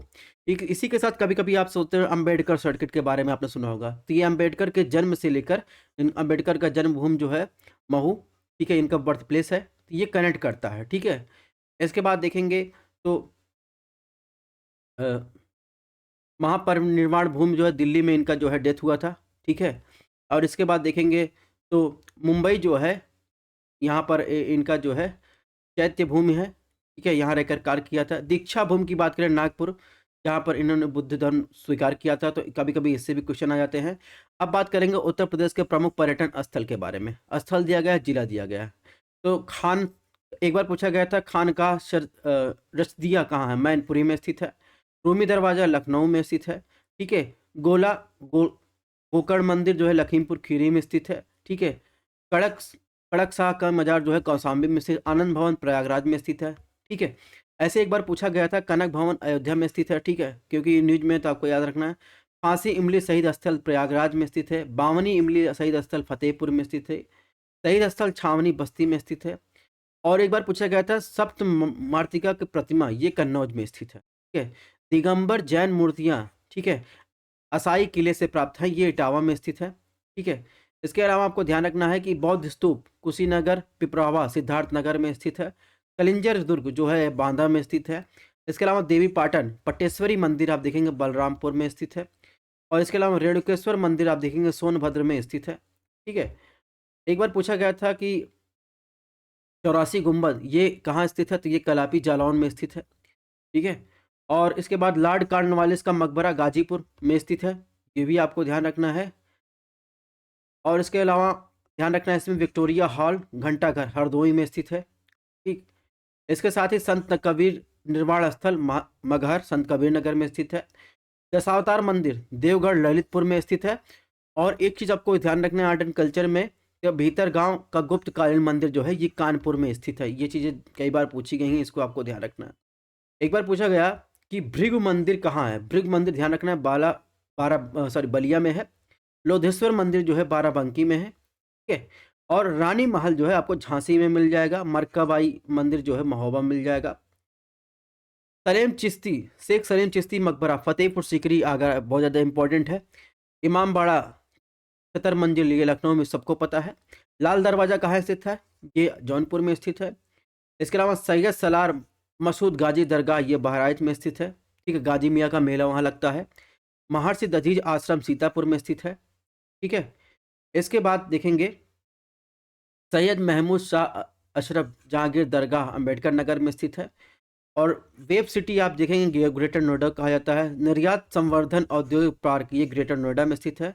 भारत का प्रथम नाइट सफारी ग्रेटर नोएडा में स्थित है। भारत का प्रथम फिल्म सेंटर नोएडा में स्थित है, ठीक है? तो ये हो गई फेमस प्लेस स्थान और उनके स्थान की बात।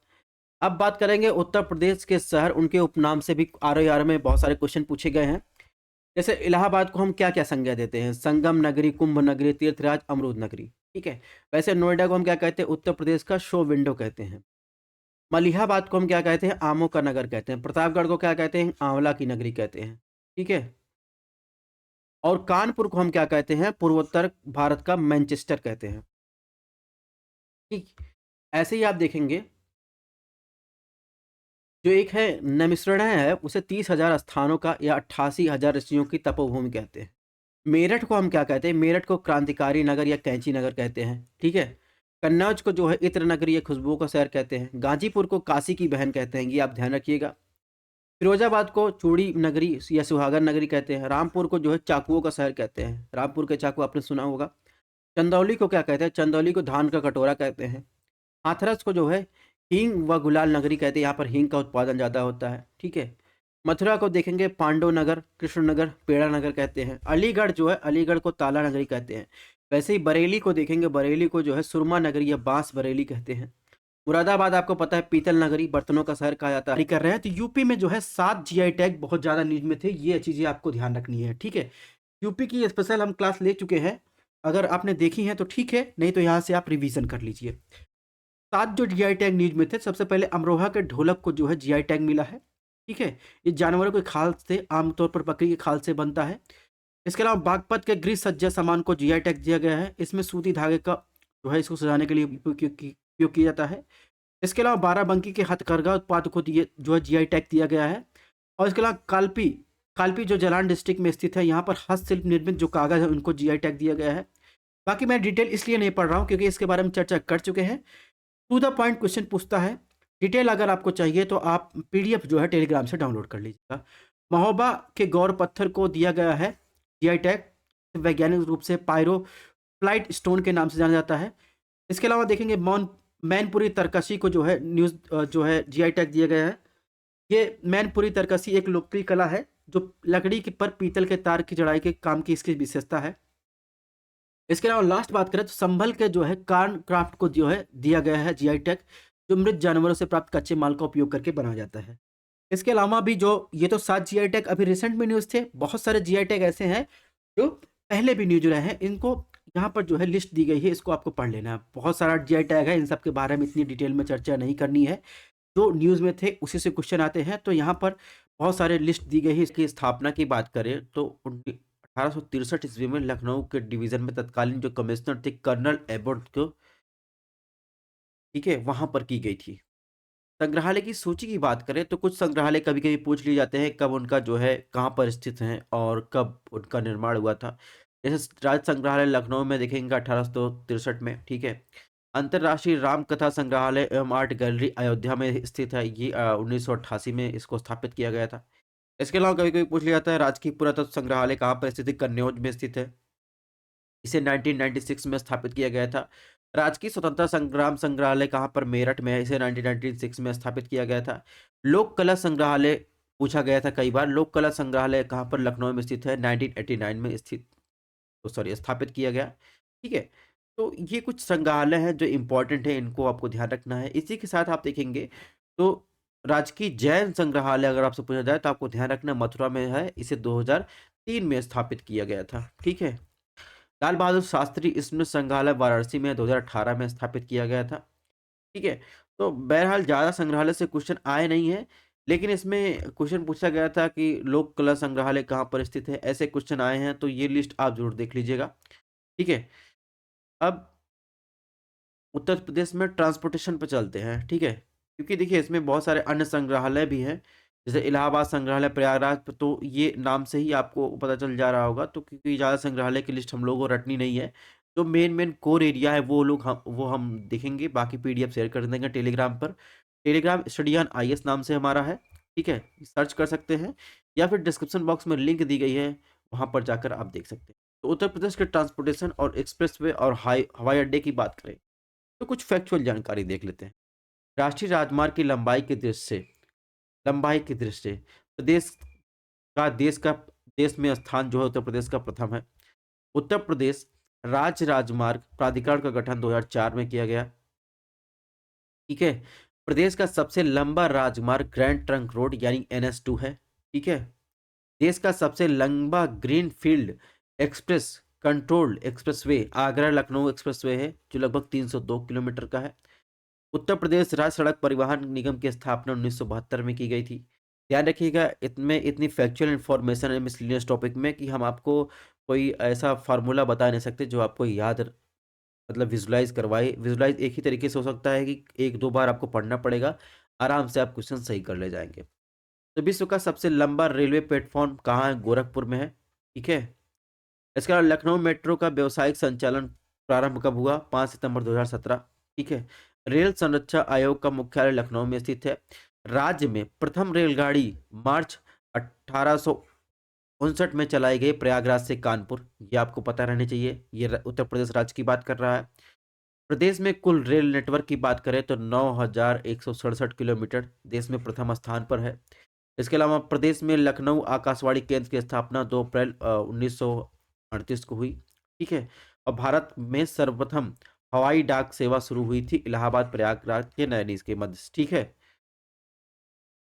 इसके अलावा अगर बात करें इंदिरा गांधी राष्ट्रीय उड़ान अकादमी कहाँ स्थित है? फुर्सतगंज अमेठी में स्थित है। गोरखपुर लिंक एक्सप्रेसवे की बात करें, ठीक है, तो ये एक 4 लेन एक्सप्रेसवे है, ठीक है? इसके अलावा अगर देखें तो ये गोरखपुर बाईपास से जो है राष्ट्रीय राजमार्ग 27 से जैतपुर ग्राम के निकट से होता है। फिर ये जो आप देखेंगे आजमगढ़ और पूर्वांचल एक्सप्रेसवे से होते हुए ये इसके अलावा गोरखपुर आजमगढ़ अंबेडकर नगर सदनगी कबीर नगर को जोड़ता है। पूर्वांचल एक्सप्रेसवे की बात करें तो जुलाई 2018 में पीएम नरेंद्र मोदी ने आजमगढ़ में इसका शिलान्यास किया था, ठीक है? लखनऊ के चंदसराय गांव से लेकर गाजीपुर के हैदरिया गांव तक ये एक्सप्रेसवे जोड़ता है, जिसमें लखनऊ से शुरू होकर बाराबंकी फैजाबाद अम्बेडकर नगर अमेठी सुल्तानपुर आजमगढ़ गाजीपुर और मऊ को जोड़ता है, ठीक? इसके साथ गंगा एक्सप्रेसवे बहुत ज़्यादा नाम चलता है, जिसमें देखिए प्रयागराज से मेरठ के बीच है। इसकी कुल लागत की बात करें तो 35,952 करोड़ रुपए है। ये 6 लेन की सड़क है, एक्सप्रेसवे है, ठीक है? 2024 तक पूरा होने की आशा है। अब कुछ फैक्चुअल इंफॉर्मेशन बात करते हैं। देश का सबसे बड़ा राज्य मार्ग नेटवर्क की बात करें तो महाराष्ट्र के पास है, जो 70 17.83% है, ठीक है? इसके बाद देखें सेकंड नंबर पर कर्नाटका आएगा, थर्ड पर गुजरात आएगा, फोर्थ पर राजस्थान आएगा, फिर आंध्र प्रदेश आएगा, ठीक? प्रधानमंत्री ग्राम सड़क योजना को देख लेते हैं इसी फैक्चुअल इंफॉर्मेशन में। इसकी शुरुआत जो है 25 दिसंबर 2000 को की गई थी। इसका जो टारगेट था ऑल वेदर जो है सड़क उपलब्ध करवाना, ठीक है? और इसमें जो फाइनेंस यानी पैसे का शेयर होता है वो सेंट्रल और स्टेट के बीच दोनों के बीच होता है, ठीक है? केंद्र सरकार की बात करें तो 90% वहन करती है और ठीक है अन्य राज्यों के लिए जो है केंद्र सरकार 60% जो है वहन करती है। तो उत्तर पूर्वी राज्यों के लिए 90%, नॉर्मल राज्यों के लिए जो है 60% जो है वहन करती है। तो ये जो है फाइनेंस का रेशियो है। नेक्स्ट इन्फॉर्मेशन की बात करें, ये भी फैक्चुअल इन्फॉर्मेशन है। कुछ इंटरेस्टिंग फैक्ट है, जैसे पूछा था भारत में सबसे लंबा राष्ट्रीय राजमार्ग कौन सा है? तो NH44, ठीक है? इसके पहले इसका नाम क्या था? NH7 था, जो जम्मू कश्मीर को जो है आप देखेंगे कन्याकुमारी से जोड़ता है, ठीक है? और ये 11 राज्यों से होकर गुजरता है। तो देश का सबसे लंबा राष्ट्रीय मार्ग कौन सा है? राष्ट्रीय राजमार्ग NH44। अगर पूछा देश का सबसे छोटा राष्ट्रीय राजमार्ग कौन सा है? तो NH966B, जिसे पूर्व में NH47A कहते हैं, जो केरल के कोच्चि को विलिंगटन आइलैंड से जोड़ता है। ठीक है, अभी वर्तमान में इसका नाम है NH966B। नेक्स्ट फैक्चुअल इन्फॉर्मेशन की बात करें तो कभी कभी आप सुनते हैं स्वर्णिम चतुर्भुज, जो भारत के 4 प्रमुख महानगरीय शहर दिल्ली, ठीक है, कोलकाता, ठीक है, मुंबई, चेन्नई को जोड़ता है। तो ये एक देखेंगे, एक जो है ये चतुर्भुज के आकार का है, इसे कहते हैं स्वर्णिम चतुर्भुज। ठीक है, ये 4 महानगरों को जोड़ता है। और इसके में देखेंगे दिल्ली और से मुंबई, मुंबई से चेन्नई, चेन्नई से कोलकाता के बीच बहुत सारे छोटे-छोटे महानगर हैं, उनको ये जुड़े हुए हैं। तो मेन चीज़ आपको ये ध्यान रखना है कि दिल्ली, कोलकाता, मुंबई, चेन्नई को मिलाकर के स्वर्णिम चतुर्भुज का आकार लेता है। बस इतनी फैक्चुअल इन्फॉर्मेशन बहुत है।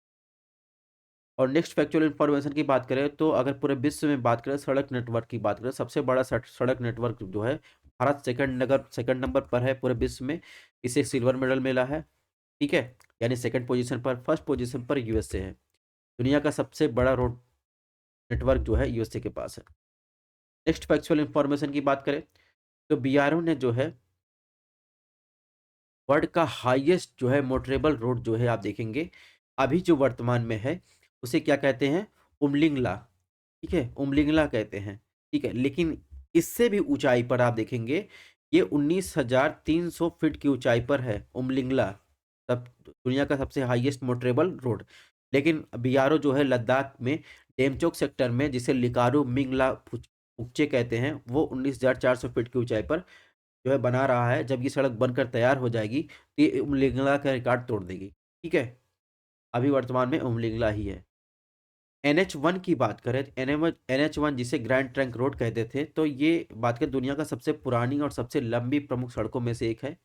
ठीक है, ये इसकी मूल रूप से या देखेंगे तो 2500 किलोमीटर की लंबाई है, जो पाकिस्तान के देखेंगे पेशेवर जैसे प्राचीन शहरों को और भारत में कोलकाता, ठीक है, काबुल से जोड़ते हुए चलता था। वर्तमान में देखेंगे तो यहाँ पर अटारी बॉर्डर से लेकर जो है दिल्ली को ये बचा हुआ क्षेत्र है। बाकी नाम चेंज हो चुका है। ठीक है, तो यहाँ तक फैक्चुअल इन्फॉर्मेशन थी। इसके अलावा यहाँ पर लिस्ट दी गई है नेशनल हाईवे की। ठीक है, ओल्ड नेम क्या था, नया नाम क्या है, तो इसको आपको देख लेना है। अब बात करते हैं हवाई अड्डे की। ठीक है, सड़क को आपने देख चुके हैं, तो हवाई अड्डे और उसके नगर की, हवाई अड्डे का नाम दे देगा, नगर पूछ लेगा। तो चौधरी चरण सिंह अंतर्राष्ट्रीय हवाई अड्डा, अमौसी हवाई अड्डा जिसे कहते हैं लखनऊ में स्थित है। लाल बहादुर शास्त्री अंतर्राष्ट्रीय हवाई अड्डा बाबतपुर हवाई अड्डा देखेंगे वाराणसी में स्थित है। चकेरी हवाई अड्डा कानपुर में स्थित है। इसके अलावा देखेंगे तो बमरौली हवाई अड्डा प्रयागराज में स्थित है। ठीक है, हिंडन वायुसेना केंद्र कहाँ है? गाजियाबाद में स्थित है। झांसी हवाई अड्डा झांसी में स्थित है। तो नाम से ही आपको पता चल रहा है कौन सा हवाई अड्डा कहाँ पर स्थित है। जैसे अगर डॉक्टर भीमराव अंबेडकर हवाई अड्डा, ये मेरठ में स्थित है। ठीक, अब बात करेंगे उत्तर प्रदेश में विभिन्न योजनाएं एवं विभाग की स्थापना। कभी कभी ये क्वेश्चन पूछ, जैसे आपसे अगर पूछा जाए निःशुल्क हेल्थ कार्ड योजना की शुरुआत कब की गई थी? 2005 में की गई थी। उत्तर प्रदेश पिछड़ा वर्ग कल्याण विभाग कब स्थापित किया गया था? 2 अगस्त 1995 को। 1 सेकंड का टाइम दीजिएगा।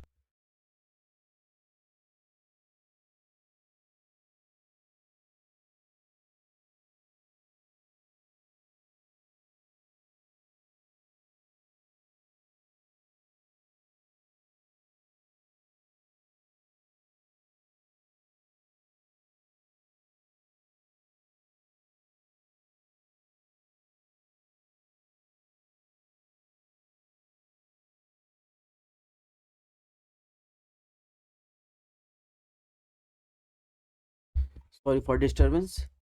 तो हम लोग थे उत्तर प्रदेश पिछड़ा वर्ग कल्याण विभाग की बात कर रहे थे। 2 अगस्त 1995 को स्थापित किया गया था। इसके अलावा अगर पूछा जाए महिला बाल विकास विभाग की स्थापना कब की गई थी, तो 1989 को की गई थी। उत्तर प्रदेश राज्य महिला आयोग की स्थापना 2004 में की गई थी। राज्य पोषण मिशन पूछा गया था RARM में, ये आपको ध्यान रखना है, 1 नवंबर 2014 को की गई थी। उत्तर प्रदेश में परिवार नियोजन कार्यक्रम कब लागू हुआ था? 1957 में केंद्र सरकार द्वारा, से 1955 में लागू किया गया था। जननी सुरक्षा योजना से पूछा जाए अप्रैल 2005 में लागू किया गया था। अल्पसंख्यक कल्याण वक्फ विभाग की स्थापना अगस्त 1995 में की गई थी। आप ध्यान रखिएगा, वक्फ बोर्ड अभी चर्चा में है। भारत में वक्फ बोर्ड में एक प्राइवेट मेंबर बिल अभी राज्यसभा में पेश किया गया था, तो वक्फ बोर्ड जो है अभी चर्चा में है। ठीक है, इसको आपको ध्यान रखना है। नेक्स्ट बात करें, वक्फ विकास निगम जो है 27 अप्रैल 1987 को स्थापित किया गया। उत्तर प्रदेश में खेल विभाग और खेल निदेशालय की स्थापना 1974 में स्थापित किया गया। तो ये कुछ फैक्चुअल इन्फॉर्मेशन थे। अब बात करेंगे, कई बार जो है उत्तर प्रदेश के सिंचाई से क्वेश्चन पूछे जाते हैं। तो उत्तर प्रदेश के सिंचाई की बात करें तो इतना चीज़ आपको ध्यान रखना है। यानी उत्तर प्रदेश में नहर सिंचाई के तहत जो है ये फैक्चुअल इन्फॉर्मेशन आपको ध्यान रखना, 91 हेक्टेयर लैंड जो है आते हैं, जिसमें कुल नहर सिंचित क्षेत्र जो है 30.91% है। ये फैक्चुअल इन्फॉर्मेशन सीधे-सीधे यहीं से पूछा गया था। ठीक है? आपको ये क्रम याद रखना है कि नलकूप सिंचाई के प्रमुख स्रोत हैं, इसके बाद नहर सिंचाई का नंबर आता है, फिर कुएँ, फिर टैंक से। ठीक है? उत्तर प्रदेश की 80% सिंचाई जो है नलकूपों और कुओं द्वारा होती है, ये चीज़ आपको ध्यान रखनी है। बाकी 19% नहरों द्वारा और बाकी बचा 1% देखेंगे टैंक और झीलों द्वारा होती है। बस इतना ही इन्फॉर्मेशन आपको ध्यान रखना है। तो इसी के साथ हमारा यूपी एफएसल की क्लास समाप्त होती है आज, और इसकी सारी पीडीएफ आपको हमारे टेलीग्राम और व्हाट्सएप पेज पर मिल जाएगी। आप यहाँ डायरेक्ट स्कैन कर सकते हैं या फिर स्टडी ऑन आईएएस नाम से सर्च कर सकते हैं। बाकी हमारे 2 channel study on IAS, study on UPSC को फॉलो कर सकते हैं, सब्सक्राइब कर सकते हैं। हाँ, एमसीक्यू की टेस्ट सीरीज जो है कंटिन्यू रहेगी, जो पैरेलल क्लासेस के साथ मिलती रहेगी। मिलते हैं नेक्स्ट लेक्चर में।